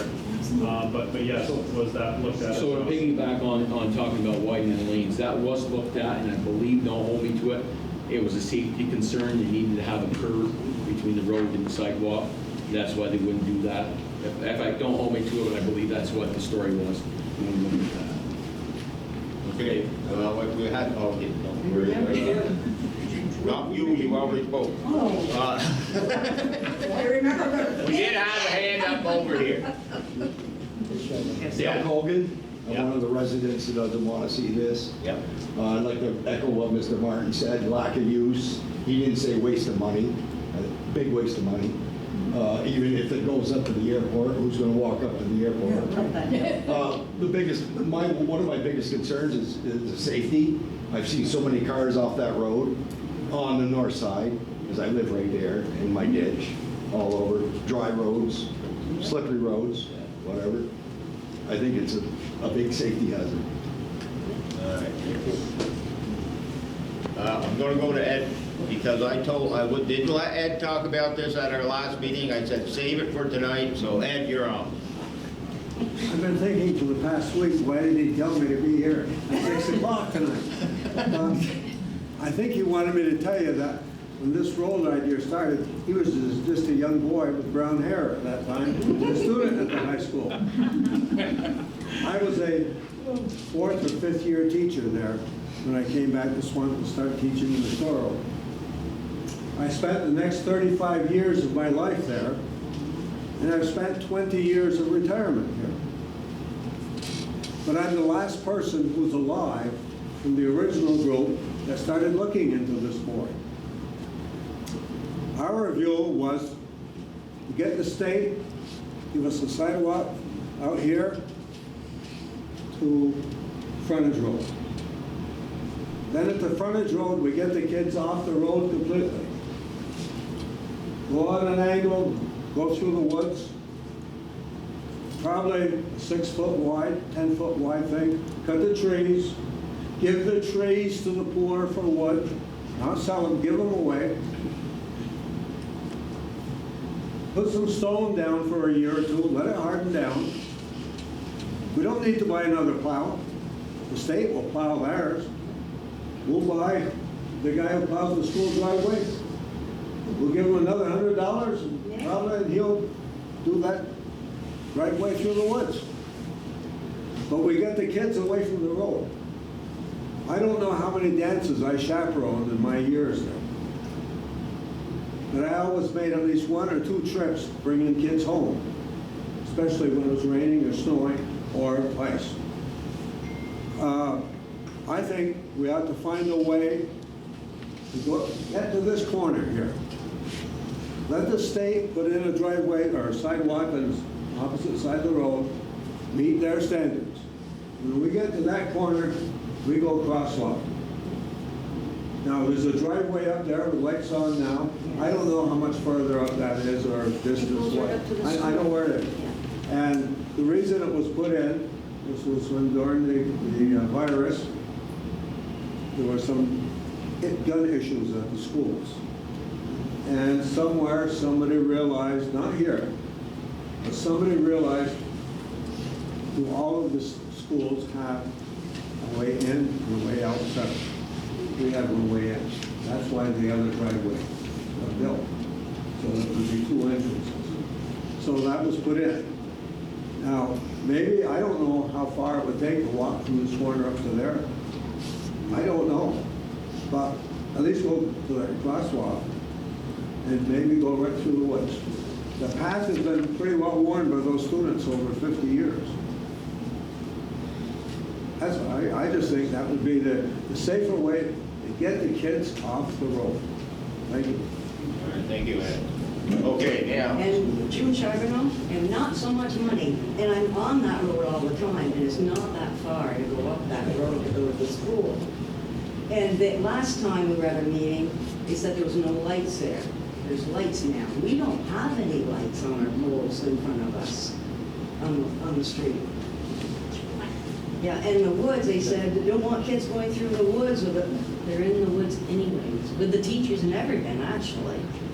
And it's passed through there all the time, and I'm through there all the time. He's through there all the time. I don't see a problem, and it's all well maintained. yes, sir.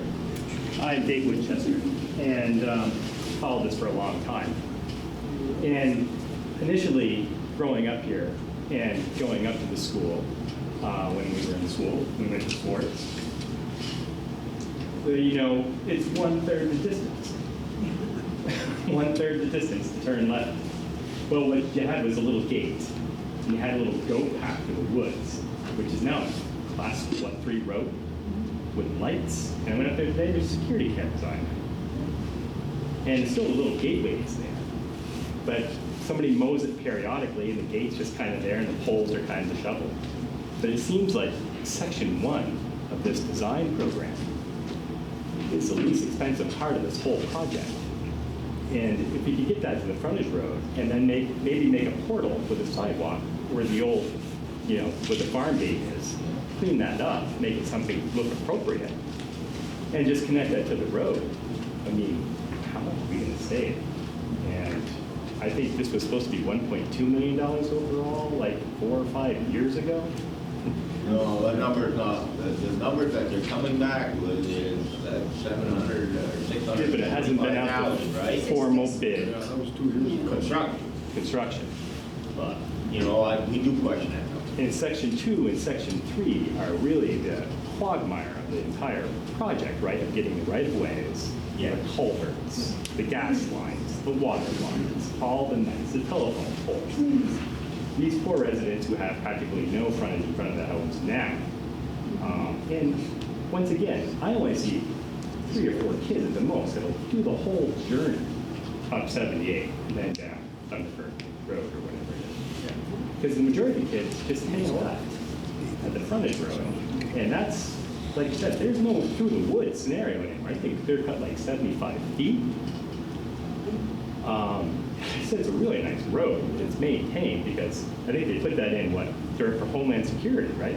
Well, be pretty good for emergency road, I guess. But the You have buses to are have 2 ways on and off property now because of, in case of some kind of event, right?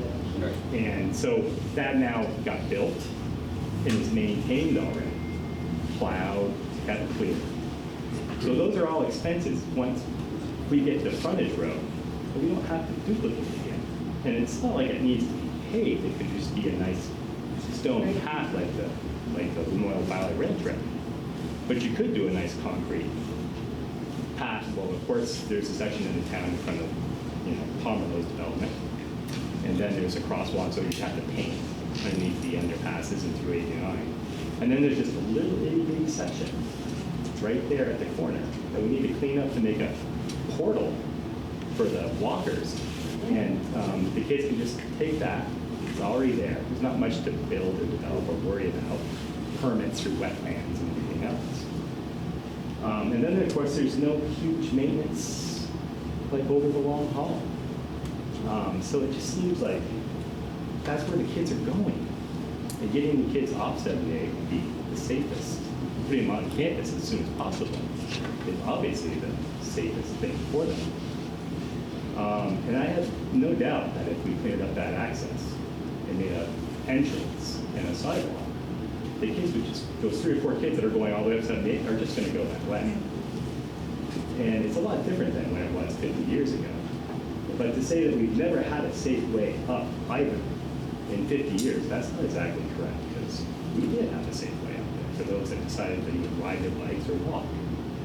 But the majority of the students are on the bus or drive their cars. Okay, well, thank you.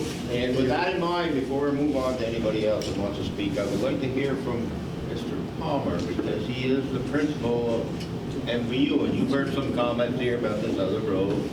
You got any thoughts? Wow, put me on the spot, Well, we gotta make a decision, and we wanna make sure we know. Correct. Yes, the access road was put in a couple of years ago to have two accesses, to be able to get into the building both ways. So in case there was ever an incident, we wouldn't just clog up the front entranceway, so you'd have both ways to go in. Our hope is to continue to use the frontage road entrance and exit for buses to come in the morning. It just allows an easier way into the building, drop students off, and leave without clogging up the roundabout in front of our building. So that's our hope, is to continue using the frontage road entrance. I too would like to see a safe way for students to be able to get to and from school. There's not a lot of them. We have more and more bike riders, it seems, this year. We have a couple of bike racks parked out front. The bike rack's not full, but we have several bike riders, and we occasionally have several walkers. There's not a tremendous amount of them. I think parents do a pretty good job of keeping them off the road smartly, because there are grain trucks and tractor trailers flying down through there, so as we all know. So, Okay, my question would be, do you see students using the new access road? Yes. That's where you see you do. I see them both ways. Bike riders come out through Thunderbird Drive down to 78, and you get the occasional walkers coming back through the other way as well. And yes, some still use the other trails all throughout the back, but yeah. I got a new blood. New blood, new old. Yeah, my name's Andy LaRock. I've lived in that street for 49 years. Okay, I'm right next door to the town garage. And I'd like to reiterate what everyone else has said. Kids just don't use the street. A couple, handful, not even that. All right? I haven't seen any bikes. Okay, I haven't seen any bikes going by that street. They're going down back. So that means they must be going into the back. They are. Okay. They need them. So that's basically what I wanted to say. It's not safe for bikes or kids to walk on that road. Even with a sidewalk, I think it'd still be. Because they go. Yeah. The safest way would be in the back, down the frontage road. Okay. I just want to add to him now. What? June Charbonneau. I just want to add to what he was saying over there. Wait a minute, I got a new. Oh, you got a new one? Jeez. I'll get back to you, but I want to give everybody a chance first. Here? Okay, all right, go ahead. Danielle, coming at you from the perspective of the future development of the airport.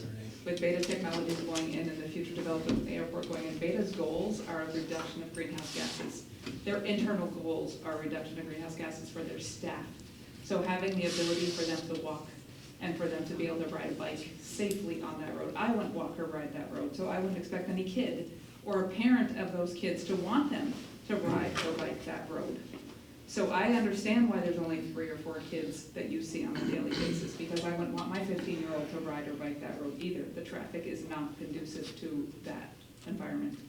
So allowing us to have that future expansion that is projected at the airport and safely allowing them to get to town to grab lunch, to grow the economy of the town by having them, encouraging them to come to town to do their shopping, whether at lunchtime or the Hannaford's or any other delis that go into play. We need to give them access to do so without it being in a vehicle.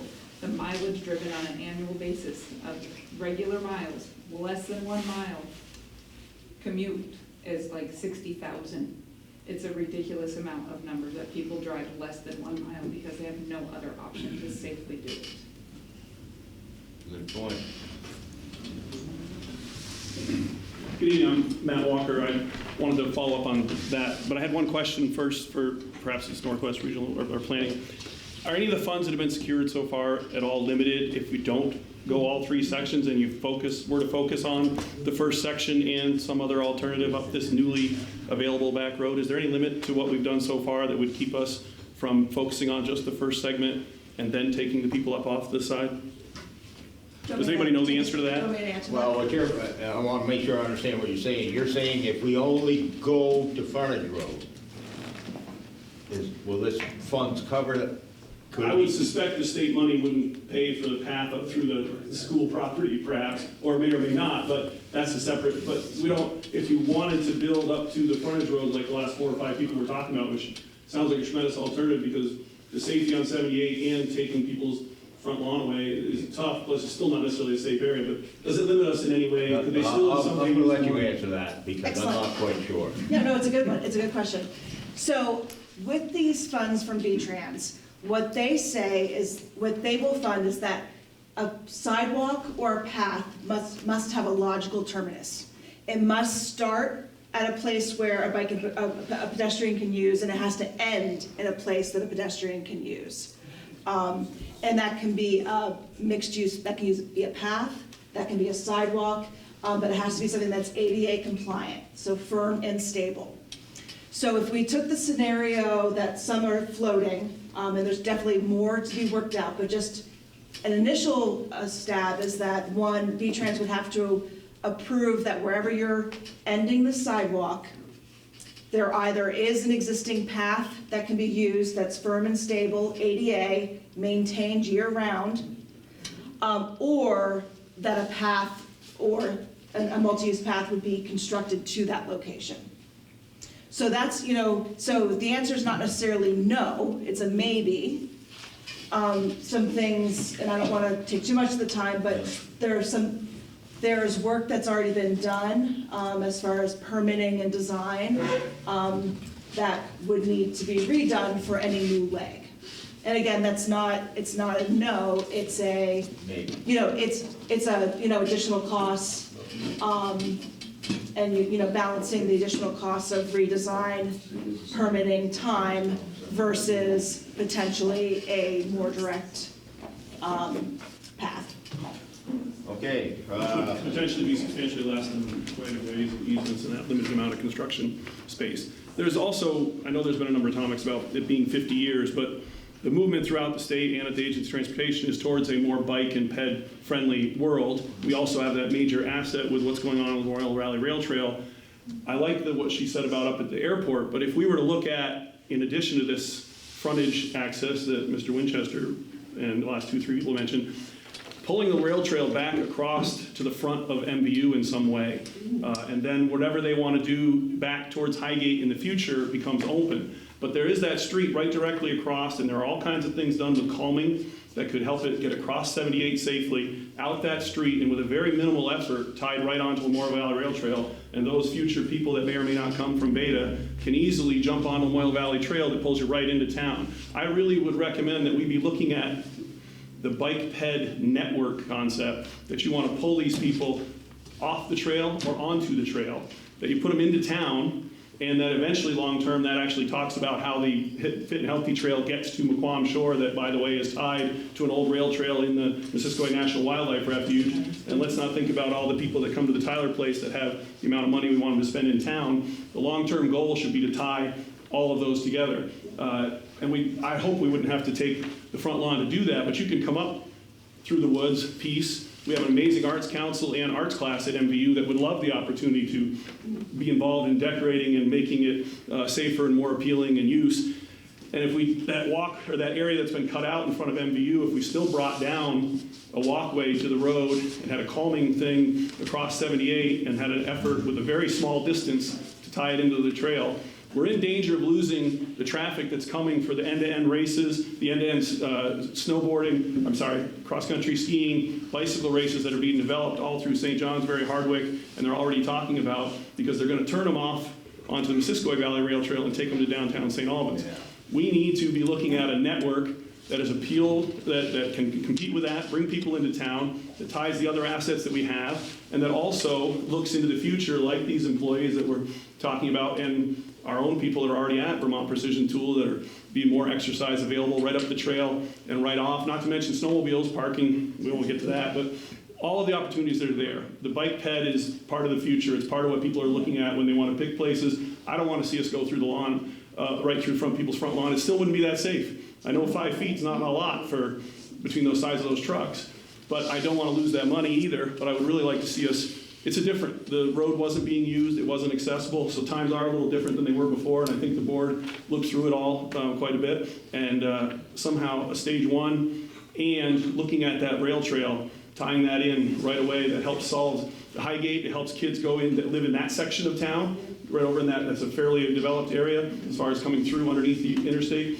and we've got to get the kids safely from McDonald's and Dunkin' Donuts up to the front room and off. I'd like you to really consider going in that direction as much as possible. If you look down by the Costco thing and you look how they put them right behind the new pedestrian, it's right up behind the abutments, so much safer and off the road, and there's a lot of great things that can be done. I wouldn't want you to abandon the whole project. I'd like you to look at the bigger picture of tying them all together and not walk away from it. Very good point. I had thought of that myself as maybe a more realistic possibility and a lot safer possibility, and it would address the airport issue. So wait, now hold on. One extra part though, we have a responsibility under the huge push under equity.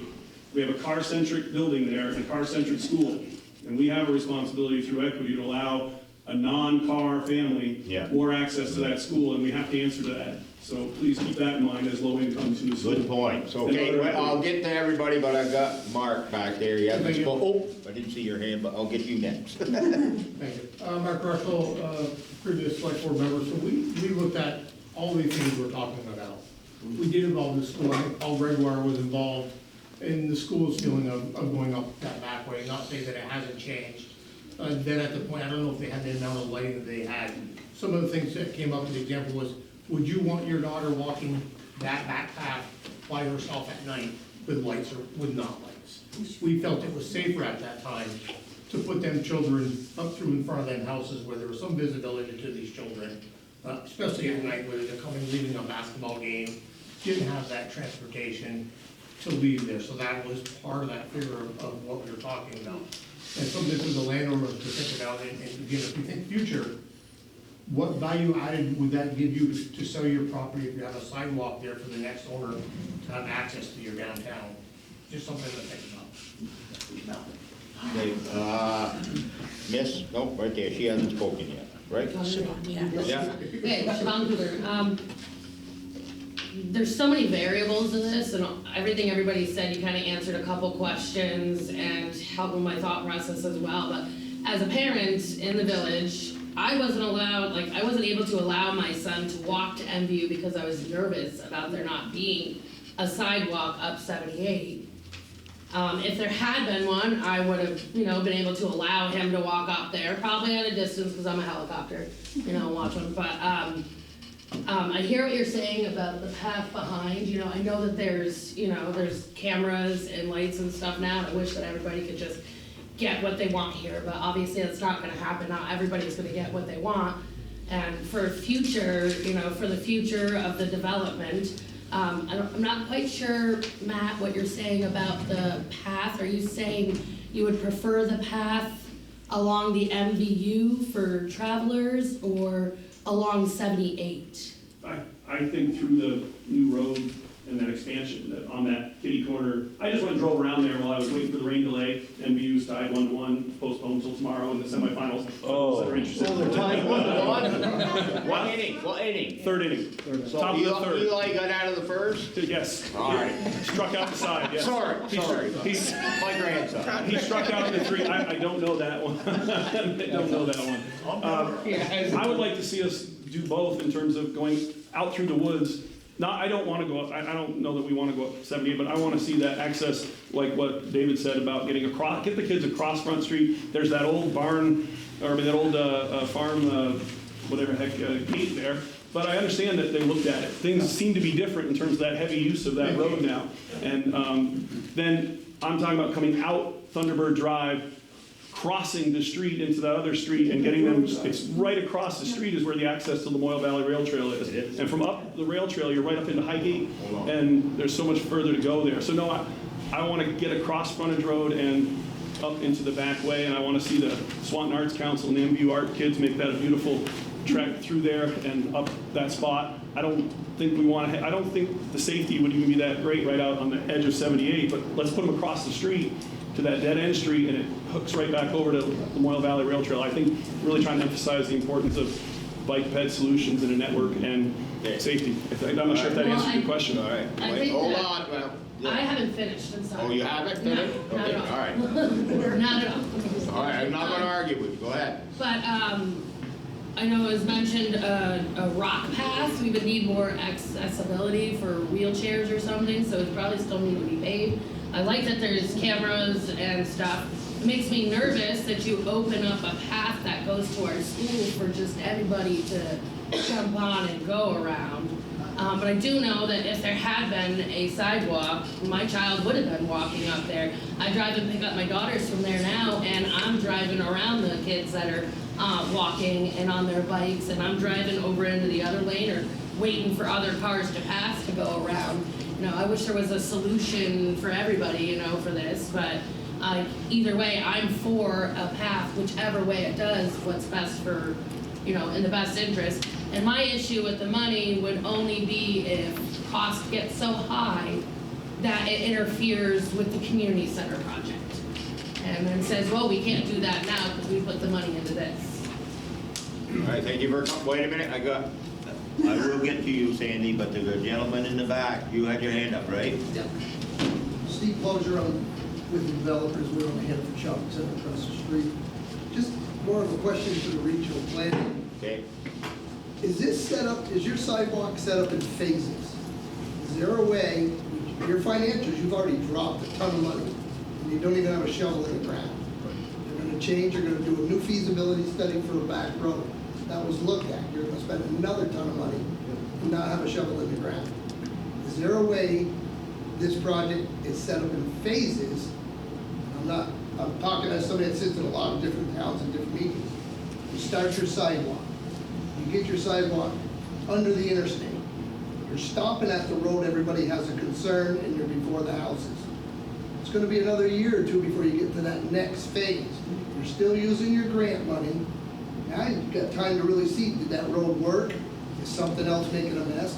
You're looking at the rail trail now as a new object into your big picture. Can you set that up without wasting any more of the taxpayers' money, grant money, and time? I mean, the old boards looked at it, the new board's looking at it. You're gonna have new homeowners coming in constantly. We all have our own opinions, but you gotta work as a community. If everybody here agrees from Dunkin' Donuts to the other side of the interstate is a go, but then it affects the homeowners. You ever work with a homeowner? Maybe there isn't enough. You set it up in phases, you still get your grant money, and you still keep your project going forward. And now you're looking at, okay, phase 3, we got the issue. Are we going to the school or are we going up the back road? Because you do have an ADA, a safety issue, no matter which way you go. Just my opinion from doing a lot of development.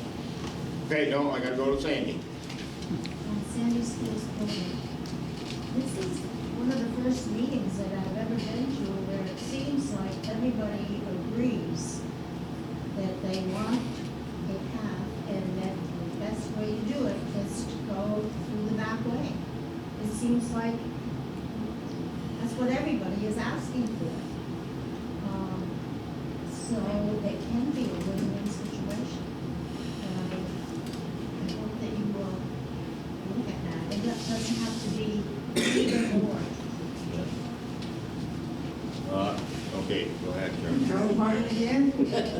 I like what Matt had to say about going across NVU Drive, 78 on Victoria Drive. You're just a little ways from the rail trail. And everything would be tied right in right there. I'll get back. Neil, go ahead, Neil. Yes, Neil Spear. I think we've got to do a reality check here. I applaud the select board for bringing this back up. And I do agree with Ed and David in their proposal and furthermore Matt. That's the reality. That's the real way this is going to happen. It's to go the back way. Reconfigure the intersections like David said. And if we have to improve that road that goes up in the back, it's going to be cheaper than getting the permission from all these homeowners and ruining that neighborhood by putting a sidewalk. We got to admit, we were bowled over by the engineering study. We did the same thing down on South River Street. They're putting a sidewalk in people's porches just to get their setbacks right. And we gotta admit, that wasn't the right move. And don't impede on these people. Develop a back way, and like this gentleman said here, you can do it in phases. That's the only way it's gonna get done. It's not gonna go down 78, I guarantee you. All right. Yeah. So, you know, I would just, the only thing I'd change about Neil's perspective on this is the back way. I say that's the front way. You're on campus immediately right there, right? Versus all the way up around 78. David always said I'm wrong. Well, it's a good thing. So, you know, when people talk about the back path, it doesn't seem like the back path. I mean, it's the front path. Not anymore. Yeah. It's the only way. But it's the one we've always known for 50 years. And it is no little path. That's dangerous. I mean, what we had when we were in school was a little goat path that they just ran through with the mower and that was it. What's up there now is significantly different. And Sean, you want to chime in? I'm just going to add on to what you're saying completely in that fact that what's been done so far is really wasted. This will be brief, but you know, Dick Thompson was a very avid runner. I like to run a lot, ran 5 miles this morning, but I would go the short way. I wouldn't go the long way up the side of the street, which is, as you're saying now, the front way. I truly believe that's what it is. And humans are inherently lazy. We're going to take the most direct path, or maybe we're proficient. Right? That's maybe another avenue for it.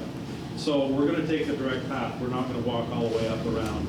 They're going to, even if we built that sidewalk and really displaced everybody, I think they're still going to take the back way. Yeah. And I think that's the failure where we fail. That's a point. Yes, and then I'm going to Jane.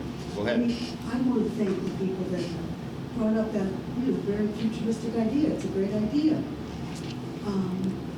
But I like the way you brought in how, that it worked. I've lived there 25 years. The kids don't go on that road. And you just got to come up and sit there and see what it's like. I mean, I beg to invite all of you.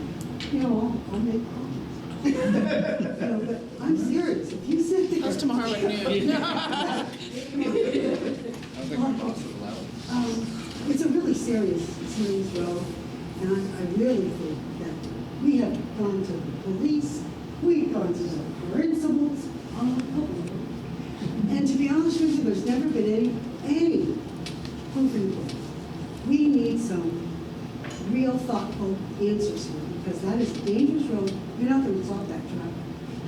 Even if you put the limits of the speed limit further up. I taught in Sheldon for a long, long time, and I drove that road every day, and I'm telling you, I bet you it was a half a mile before the 35-mile speed limit, because I had traffic coming in this way that was turning, and they're not always friendly. And I had traffic coming out of NBU, and I'm sorry, but they're not always friendly.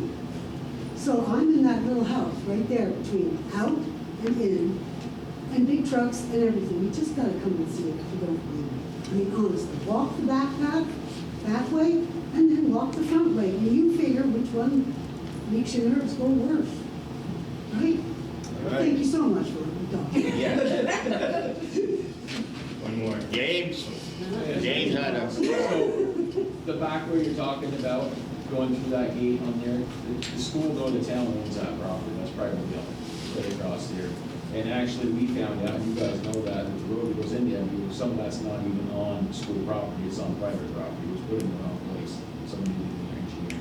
So it may not be that simple just to put a road up through there, or a sidewalk to. Wait, is that coming from the frontage road? The one that comes from the frontage What road. about coming from Champlain, across from Champlain Farms, there's Yeah, a little gate there? that's privately owned, because Oh, that the is town, too? or the school owns that.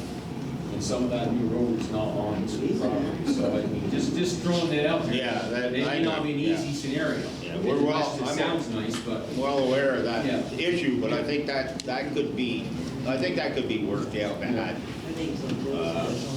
And the only other thing I have in with it is that I think that, we're spending all this money on a sidewalk. Yes, it's for the safety of the kids that we're after, but I also think the thought should be it's for the community too. You gotta look at it both ways, you know? I mean, the taxpayers are spending all this money or a portion of the money to build this sidewalk, and then we're thinking about changing it and putting it out to the woods to the backside of the school, so it's not really being feasible for the rest of the taxpayers that may use it, may walk on it or whatever, to not put it up the side of the road where the sidewalk should be for a sidewalk. You know, I mean, it's gonna go out on MVU's property, and I mean, I don't know, I guess that's still. You understand? Use it, but- Okay, wait a minute, now, hold on, everybody, because we've been going for an hour, and I think I'd like to hear some opinions from the board Can I members. just ask before- one thing? Can someone read that letter from Joel? Yeah, and we might have another We letter have too. several letters. Several, okay, we'll get them done, yeah. Okay. Well, I'll start with, about if I take them in chronological order and the way they came in. So I think the first one actually comes from Amy Brewer, who wrote this email on May 30th. To the Swanton Selectboard members, good morning. I'm writing to you all because I wanted to share thoughts regarding the proposed sidewalk from the Swanton Sidewalk Network to MVU that will be discussed on June 6th. Unfortunately, I'm unable to attend in person, so I thought I would share my strong support for this project in an email. As many of you already know, I'm the health educator at MMC and our Region Safe Route to School coordinator and have been for over a decade. This particular project has many, many benefits to both our students and our community. A sidewalk from MVU connecting to the Swanton Sidewalk Network is important for our youth in particular, and here is just some of the opportunities the sidewalk provides for MVU students. Access to employment and resources, even when students are old enough to drive. Not all students do or have access to a car. This walkable distance gives them access to Swanton's resources, including employment at places like Hannaford, recreation fields, courts, and rec paths. Social groups such as those at the library, and for some, getting home without a bus. It fosters independence, which is great in helping youth become adults. Walking and biking, physical activity for youth, is important in maintaining mental and physical health. Numerous studies demonstrate that walking, biking to and from school helps with academics and behavior. That is also part of the solution to addressing substance misuse and mental health challenges. Can help decrease their impact on the environment. Human-powered transportation emits no greenhouse gases. It is definitely a safer, greener way to transport oneself. For some, it is faster transportation. Bus rides can be long. Sometimes, for some, walking and biking is a faster way to get to Swanton to MVU and back. Some students already walk and bike this. We owe them to make it safe. It can be engineered and built to be safe.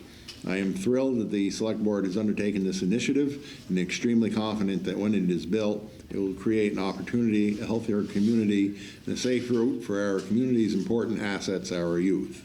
Thank you for your time. Please feel free to reach out to me with any questions for further discussion in good health. Amy, and signed Amy Brewer, Safe Routes to School Regional Coordinator, Health Educator, Northwestern Medical Center, St. Albans. And then we received from Joel Clark this email this morning. Dear Select Board member, I regret not being able to be in person to present my thoughts, but I had another commitment. I want to start by saying I fully support installing a sidewalk onto Thunderbird Drive. This project was started several years ago. It was a project that was vetted with the community and committed to by the previous Select Board. While there may be some opposition to the project, the improvements of adding a sidewalk outweigh the leaving situation status quo. These are many positive reasons for adding a sidewalk. Health and fitness. By creating a safe path for members of the community to walk from the village to school, you increase the opportunity for people to make healthier choices on how to move about in the eastern part of town. Currently, the only option is to walk in the road. No visible survey has been completed about how many will use the sidewalk, and I am sure it is not on the top of discussion terms currently at MVU. Positive promotion of walking option will help increase the usage. There are also residents on both sides of Route 78 that will have the opportunity to use the sidewalk when installed. Safety. The current situation for pedestrian walking along the side of the road is not a safe one. The risk of injury only increases in the winter months. Installation of a sidewalk minimizes the risk of walking in that area. I've heard several issues raised over the past few months, and I'd like to address them. Safety. I heard at one meeting there's a safety concern with a sidewalk being installed in that area. As stated by the engineers, the sidewalk would be installed 6 feet off the edge of the pavement. I've traveled through communities where the speed limit is 45 and there are 2 travel lanes in each direction. Both sides of the road have curb and sidewalk rights off the pavement. I do not see a safety issue with the sidewalk being installed as noted. I would encourage you to ask the designer of the project and Northwest Regional Planning their opinion on the safety issue. If they have concerns, they should not be supporting this project. Snow removal. At one select board meeting, I heard one select board member say that the town would have to hire another employee. I do not believe the town would have to hire another employee. The plowing of sidewalks could take place after the roads have been taken care of. Many of the snow events are only a few inches. People can walk on a sidewalk with a few inches of snow until the snow is cleared. In a heavy snow event, school would be canceled anyways, allowing the sidewalk to be cleared later. Worst case is the town could bring on a seasonal somehow something happened that could bring on a seasonal employee that could also be used to purchase a tractor. Something happened in the transmission of that email. Longevity of construction, I heard the select board member state that the sidewalk would not last long and would have to be replaced within a few years. The sidewalk installed on Bushy Street has been installed for close to 10 years and is in fine shape. The sidewalk installed by town employees on Robin Hood Drive is in fine shape as well. I would encourage you to ask the designer how long they expect the sidewalk to last if properly constructed. Proximity to houses on the east end. I know the residents have concern with the placement of sidewalks so close to their homes. I appreciate their concerns, but I do not see the sidewalk interfering with the use of their property. I would also like to add that it is my understanding the school district is aware of this project and they have a companion project to run the sidewalk from their facility out to 78. I would hope that if in this case the town would hold up their end of the project. As stated in the beginning, I see the project as a positive for the town of Swanton. I fully support the project and hope the select board will as well. Thank you for your time, Joel Clark. Then we have received the final letter that came today from the superintendent in the Missisquoi Valley School District. It's addressed to me, Dear Mr. Savage. I'm writing to give you input in the proposed sidewalk project from Route 78 to MVU property from the perspective of the school district. Unfortunately, we have a full school board meeting tonight and 2 championship games tonight that will be keeping administrators busy this evening.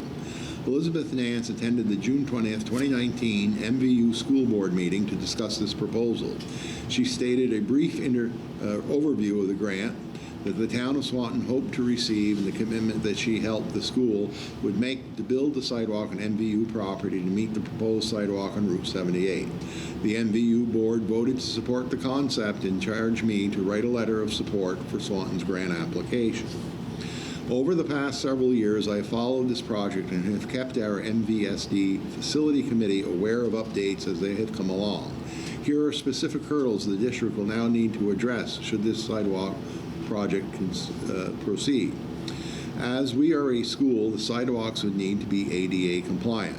They're approximately 400 feet long sidewalk would need to be 5 feet wide to meet ADA requirements for access. MVSD does not own the property on either side of our driveway on Route 78. We would need a construction easement of 20 to 30 feet during construction and a permanent easement of about 10 feet from the property owner in order to proceed with the MVU portion of the project. The project is currently on the MVSD long-term capital plan with a timeline to be determined. We cannot commit to a particular timeline as MVSD has prioritized many capital projects, including the MVU roofing project, which will take place over the next several years. The MVU portion of this project would then be thoroughly researched and budgeted for voter approval in a future MVSD budget. I wanted to be sure the select board understands that this is not a simple or inexpensive project for the school and would likely take longer than the town's portion of the project, and yet we take the safety of our students seriously. A safer path to school would be a tremendous benefit to our students. And please feel free to reach out with any further questions or concerns you have to move forward with this decision. Regards, Julie Regenbald, Superintendent. And that's all the correspondence. Well, Dick stated, he put in writing, in case he wasn't able to hear, Mr. Thompson stated it, so he's good. Something that wasn't discussed or brought up, the money that's been spent to date, if this project stops, the town is liable to pay. There's no, we're paying the full amount, it's not 80%, okay? And that is something like $60,000 right now. 68,000, which has been invoiced so far. Everybody needs to understand that. I guess I'd open this up, if you don't mind. I'd like to get some comments from the select board members, you know, of what they've heard here tonight and, you know, how they feel about it. Can I go first? Sure. My name is Steve Bourgeois. I'm County. First of all, I appreciate the comments everybody made. I think they were very pertinent. I'm not in favor of that sidewalk, and I've stated it many times. I think that there's an alternative, we should pursue it. One thing that I always question when we talk about a lot of kids or a lot of students, how many is a lot? So I was appreciative of your comments saying 3 or 4, or Charlie's comments. That means a lot to me because we always hear a lot, but a lot isn't a definition of numbers. So I'm very appreciative for your input. I'm not in support of going further with this project, and I would be glad to look at an alternative of going up through the woods. There is a question of ownership of that land. Hopefully it'll be easily worked out, but I don't think it will. So, but thank you for your comments. Thank you. Cody? I'm Cody Hemingway. I also live in the town, and I also work at VU. So I've been kind of on the fence, so I've given some alternatives about, so I was the one who made the comment about the sidewalk plow and stuff like that, and future costs that the town would have to kind of take on. But I kind of like the idea of shooting it up to the frontage road. There has to be a happy medium for everybody, because like she said, nobody can get what they want all the time. I was married, so. I kind of like that idea. Now, a lot of kids don't use it, and some kids might use it if it's there. I know when I went to school there, I used the back path because I wasn't walking out front, you know, and I didn't want to get yelled at by people who was walking on the lawn either. I don't want Just kidding. So I'm kind of on the fence, but I like to see a happy medium that everybody can kind of get along and save taxpayers money or just prevent them from spending any more, but also giving the kids a safe route at the same time. So I'm kind of right there, to be honest with you. So hi, Nicole Draper. I just want to thank everybody in this room tonight for being here and having what I think is a really healthy conversation, and I really like the whole process of all of this. That's why I'm here, I guess. I work with youth as the director of the rec center. I also work with youth at MVU quite often. In the last few years, we put together the Vermont Youth Project data, which all of the select board members have in front of them. And one of the really important things to note is that third space, which is out of any space that youth can use during out of school time. And 67% of the students report that there are a great deal of social opportunities within the community. And now that the sidewalk is helping bringing them back to the community. I also really want to echo on what Ms. Yando said tonight with all of the development happening in Highgate and at the airport. You know, as we think about healthy pathways and making the state of Vermont more bike and ped friendly, that whole network, like Mr. Walker said, you know, I really think this sidewalk project to connect to our neighbors is incredibly important. So it's not just for our youth, it is for the whole community as we welcome potentially new employees, new employers, the growth could be endless. But back on the youth side of it, I also have 2 reports, and I'll make these available to anybody that wants to find them. They'll be available on the rec website. Our school is the hub for so many people, not just our youth. It is, a safe spot for many in the community to go for community activities. And that's not just here in Swanton, but that's Highgate and Franklin. We also welcome community members from Alburgh to come. And our kids are asking for those safe passageways, whether you see them there walking in front of your homes or down the trail. They want to be more connected and engaged with their communities, and that is here, and that's not just here in Swanton, that's across the state, because transportation is such a huge barrier for our young people, especially in these more rural communities.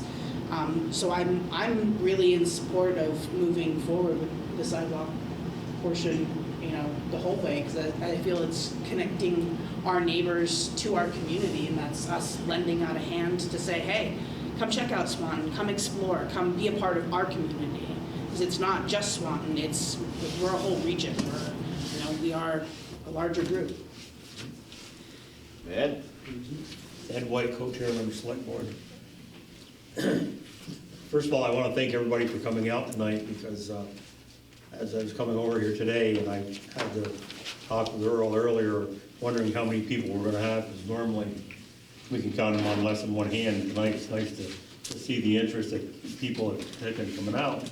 But that being said, I certainly take this project seriously. The problem that I have, and I've shared with Earl and the rest of the select board members, I'd like to think that I'm open-minded to this.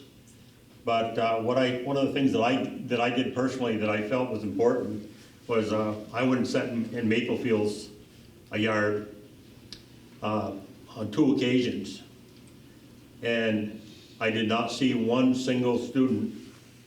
Mr. Martin had offered for me to sit in his yard, but I said, no, I'm going to sit at Maplefield's because I don't want to miss these kids that are going in over the frontage road. And I just got to be honest with you. There wasn't one single bicycle rider. There wasn't one single walker. So with that being said, that concerns me that we're going to spend this type of money when I don't believe that's going to change, because unfortunately the generation of today, they either have mom and dad take them, they have their own car. These kids don't walk anywhere. That's my personal feeling. With that said, I would be 100% supportive of doing something in the lines of going in through the frontage road, but I'm not in favor of going with the sidewalk. Thank you for your time. Thank you. Well, I have a question. Go ahead. So the gentleman in the back had asked earlier if the project was set up in phases, and I didn't hear an answer to that. I don't believe it. If the beginning We'd have would to be- change some stuff, wouldn't we? So with, projects can be constructed in phases if you are starting and ending where there is, pedestrian facility. So if you can do a phase where it stops either at a destination where people want to go, then you can end a phase there, or if you're ending at a sidewalk. But ending just at the intersection of frontage road would not be an option that I believe V-Trans would approve.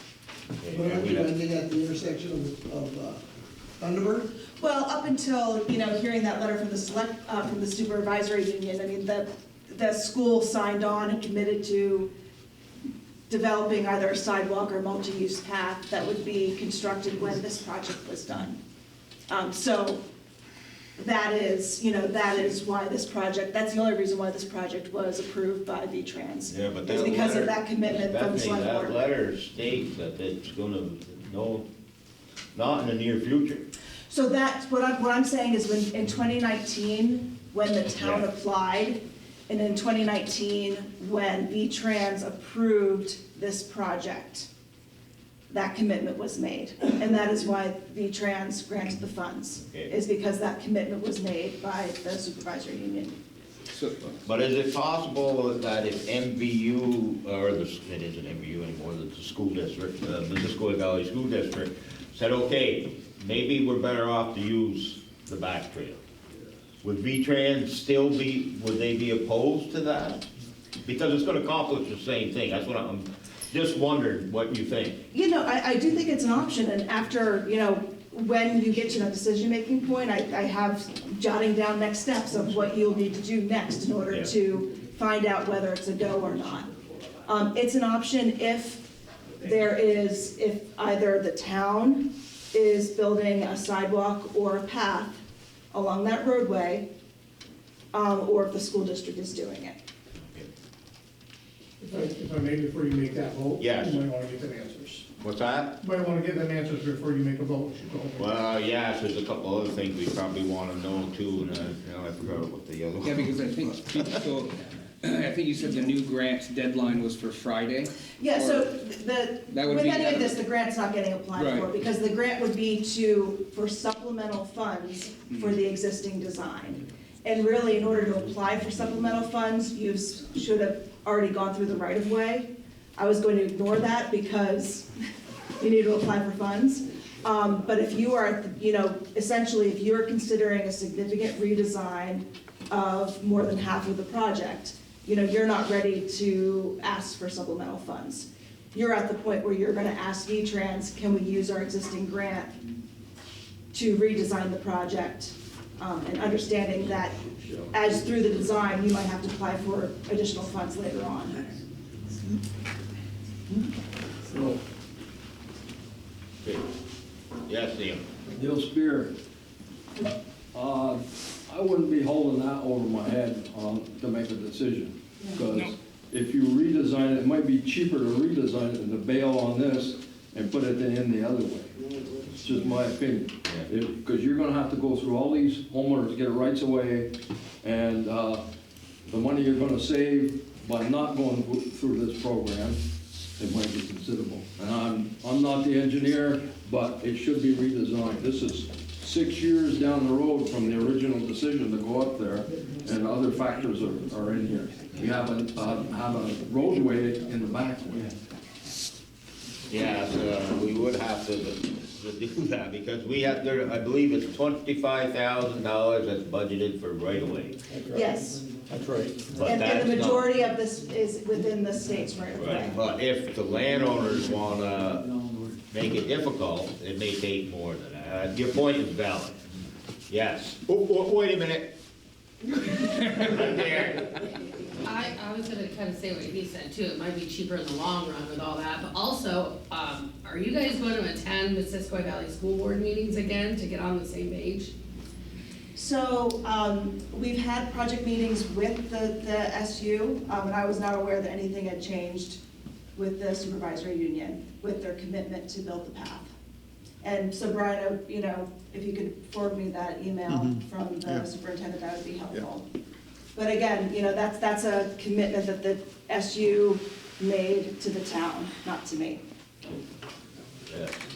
I mean, I have some pretty good information here tonight that I've been following this for a long time that has been missing. I mean, I'm understanding this was going right up to like the front door of the school. And it's just gonna end at 78, right? Yeah. And then the school board or the taxpayers are gonna have to build the other way. That's right.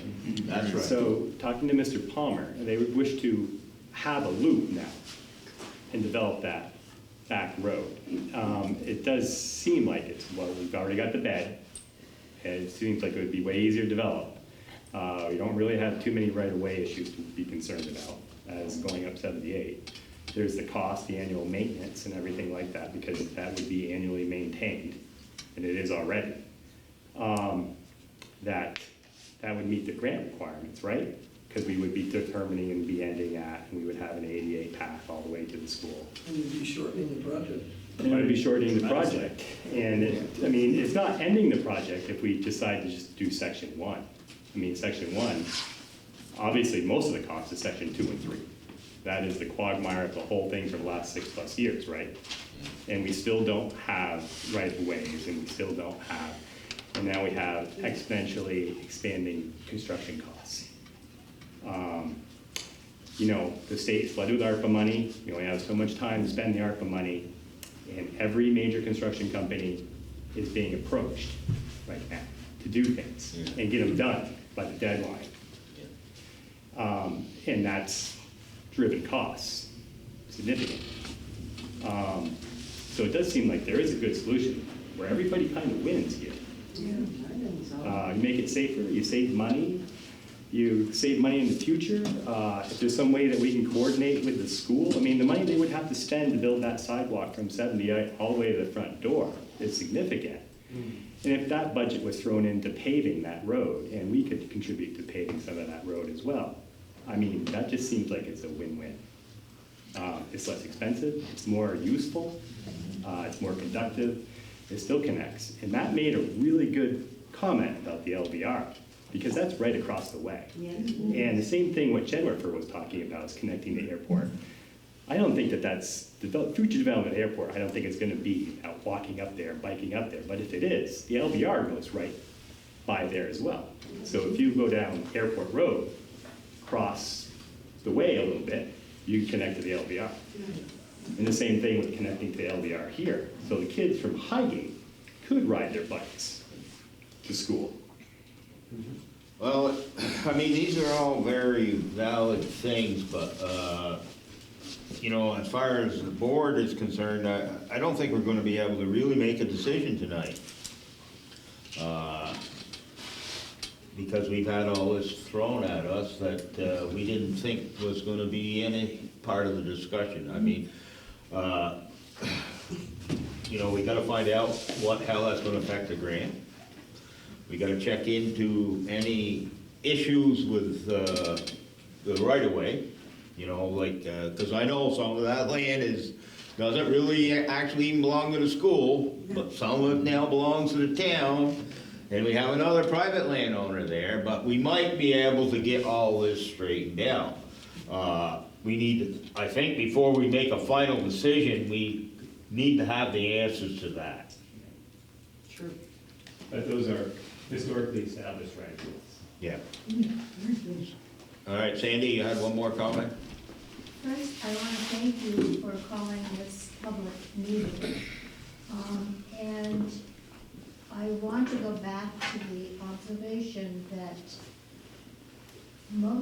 all of the public here are wanting the same thing, and they're wanting us to take the alternative route. And people like Matt Walker and Jed Mando and Amy made very good points about how this isn't only about transporting kids safely to MVU. It impacts people's health. It helps to bring people together. And they've done a lot of your work for you, finding out ways that it can be done. So I certainly hope that you listen to the public that you invited, and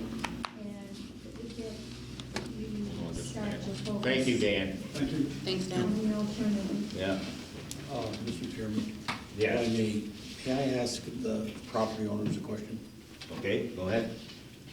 What I'm asking of the property owners, you know, you've been here at the meeting and we've listened to your concerns tonight. So basically, my open question is to all of you is, would you oppose giving the town a right of way for that sidewalk? We opposed, yes. Yes. It'd be, So, my driveway's already been screwed up from the water line. They tried to fix it and it still fills up with water. It's, and obviously where I'm going with this is, from the financial aspect of the town, you wouldn't consider selling the town your right of way? no. So Thank you. ask them the other question, please. Oh. To all of you folks that came, would you support the alternative route? Yes, that's what we tried to at the other meetings to talk about that. If you're using it anyway. All right, I mean, I think it's pretty clear, Jane, but I don't want to get into any big arguments over this. No, I just drew a blank, what I was gonna say. Ooh, I do that. See, I mean, I can understand, I would expect that these landowners would probably. Oh, that's what I was gonna say, sorry. We're talking about you giving them easements. I just heard Bethany say originally, majority of all that property is in the state right away. The majority of it is, but there are some. I'm not saying that it's 3 feet of somebody's lawn, it's not, but Yeah. I mean, the majority of the sidewalk's gonna be in the state right away. Yes, the other issue though, James, is that they're gonna need construction easements. Yeah. And that is where the hang-up could come. And just, Yep. we looked at all that stuff, Yep. we started this project. Can I ask a question? Wouldn't it hurt the water line? It's right there. Yes. I'd hope not, but go ahead. To give a great example that's really fresh on the board's changing direction, if we take the town garage, which was supposed to be sold, and it was gonna be a big financial gain, taxpayers were told at the time, that's gonna be sold, and that's gonna go back into our fund to pay for the new one. Decade later, after failed attempts to sell that, the board changed gears on that based off a lot of public opinion and new information and new direction that the town wanted to go into. And I think the same scenario is happening here today, where we changed gears based off new information, things that had changed. And so who's to say, you know, although they put a ton, and I really respect all the energy they put into it and all the energy you're putting into this today. New information's happened, changes have happened now, that they didn't have those availabilities, that back road coming in. So just something to consider when the board is actually making a change to what previous ones had voted for. Well, I think we've discussed everything pretty well. And I'm glad that people are here tonight. I wish there were more. But you were expressing your opinions and, you know, how this is gonna affect you. There's been a lot of good input here. I really thank you, Matt, for that, because I was thinking along that same line, this might be a chance to, you know, if we're gonna, because of the airport does put a different look to this whole thing, and the potential that could happen up there and the development along the way, but we do have that Memorial Valley Railroad, which I think is a better asset than going in front of 78 in that area, because the shoulders aren't really that wide. And, you know, I mean, the state may have the right of way, but you can't take the houses down either, you know. So, I've got a lot myself to think about, and my position right now is that we find the answer to, if we do change the scope of this project, you know, is the grant gonna stay in place? And then we need to nail down the issue of right-of-way on that property that the road goes through now out back. And I think we, as a board, to be fair to everybody's here, and to be fair to the community, and to be fair to our kids, I think we should do that before we make a final decision. Yes, Theo? Well, no, I had called your name. I didn't see her, but I will get back to you. I just want to make one thing, I hope one thing is clear, that we aren't criticizing the former board members over here. For their decisions. No. Things can change on boards, that's for sure. And sometimes it's not for the better. But times have changed, we got a lot more options here. Like Matt says, this can tie into a lot of other things. The Swanton community, not just the town of Swanton, community has got a lot coming up. And if we don't move on it, we're gonna lose it. And it's gonna be better for all of us, the kids, ourselves. And, you know, we're not knocking what previous board members did by any means. Yes, I agree 100% with that deal. It is, I mean, things have changed, because this is 6 years ago. Okay. One more comment. You betcha. I think this has been very, even just reading all of it. Are you gonna have us come back before you make this final decision, or? We will certainly have a public meeting, and it'll be warned. We went out of our way to warn the property owners this time, because you were mostly affected. And I guess, I don't know, it's not my decision alone to just say we're gonna send mailings out to the individual landowners when we come back with this information. But I think if it's gonna be that we're gonna go ahead with the present plan, yes, I can guarantee you will get notice of that. Okay. But I still want you here. Come on, you betcha. Select board meetings are open to the public, everybody's welcome. No, it's been great. I mean, They're always public. nice to know. Just don't forget, the accidents we've had up there, they would have got them on board. It's I'm telling really- you, it's bad. Well, before we, I guess, what's the board feel? I mean, should we find out these answers before we make a final decision? Okay. Then I would like to add one thing. As Ed said, I went to MBU the first year it was open. And back then, actually, a lot of kids walked out of that school. We were apparently, well, we didn't have smartphones, so we had to do something, so we walked. But I used to drive, and I was kind of in a hurry one day to get home, not to work. And I did clip a person. It's a dangerous one. Not serious, you know, unfortunately. Oh, I understand, I'm scared to even mow my lawn on the edge. So I certainly am aware of, you know, the risk of being on that road. I had a big truck. Well, somebody came out of the school. Thank you, Mark. Thank you, Mark. Coming through, and he went to, she pulled out in front of him. He made a turn right around the middle of the road. Thank God there's a snowbank, he would have been right into my house. You know, I mean, there's been so many of those, it's scary. All right. Thanks, James. Thank you, James. Thank you. Could, is it too much to ask for commitment that you won't stop this project completely? That you will choose one or the other alternatives?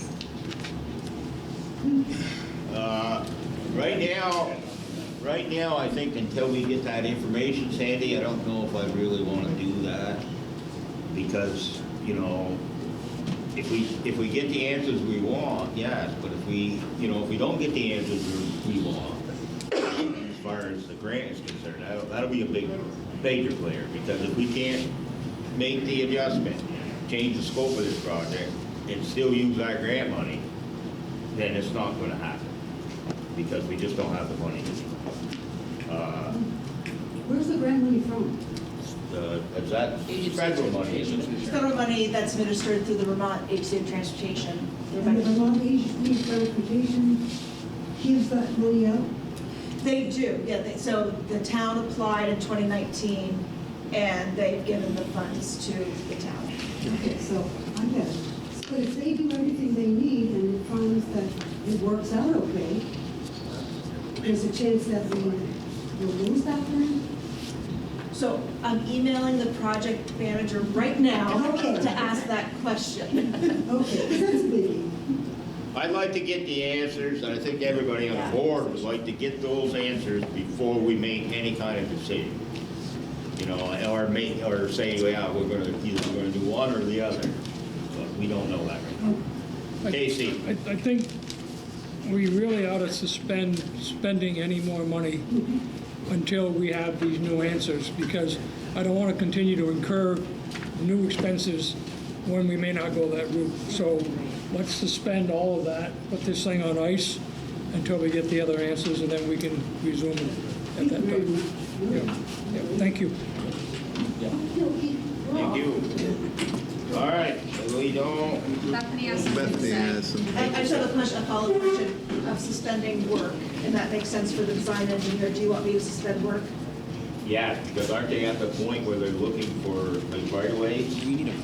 So I'm asking if you want me to suspend my work, and I'm hearing yes. Not her word. I don't think, no, because No, you cannot stop working. I'll snatch it.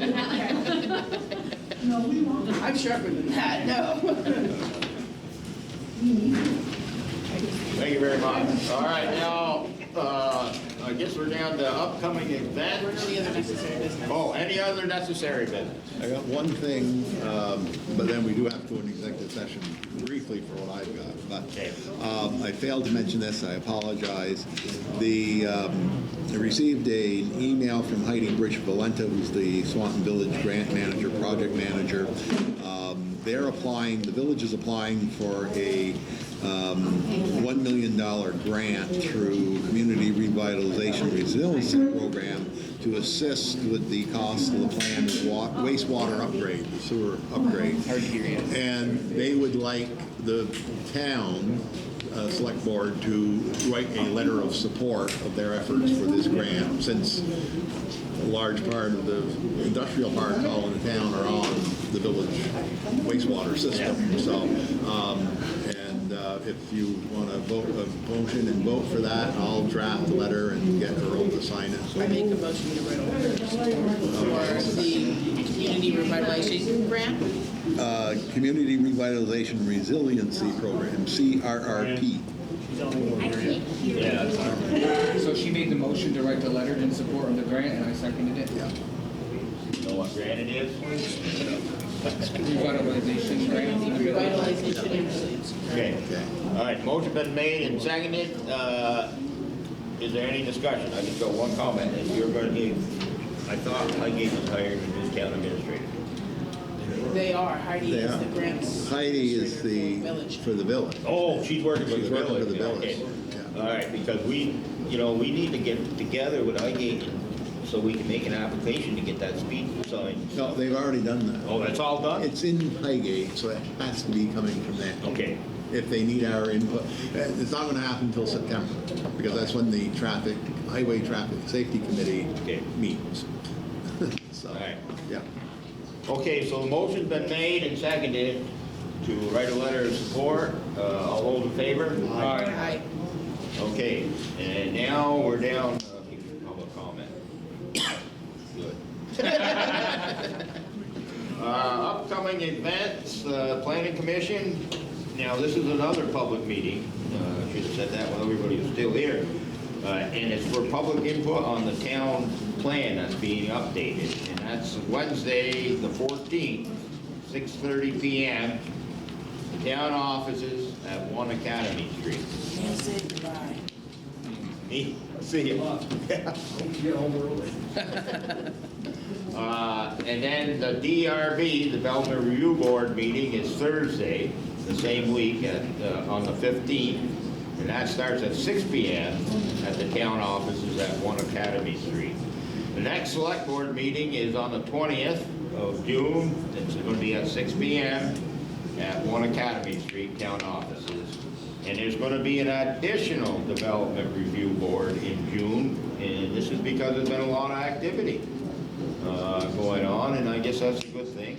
Or maybe it's a bad thing, depends how you look at it. But that'll be on the 22nd, the following week, at 6 p.m. at the town offices at 1 Academy Street.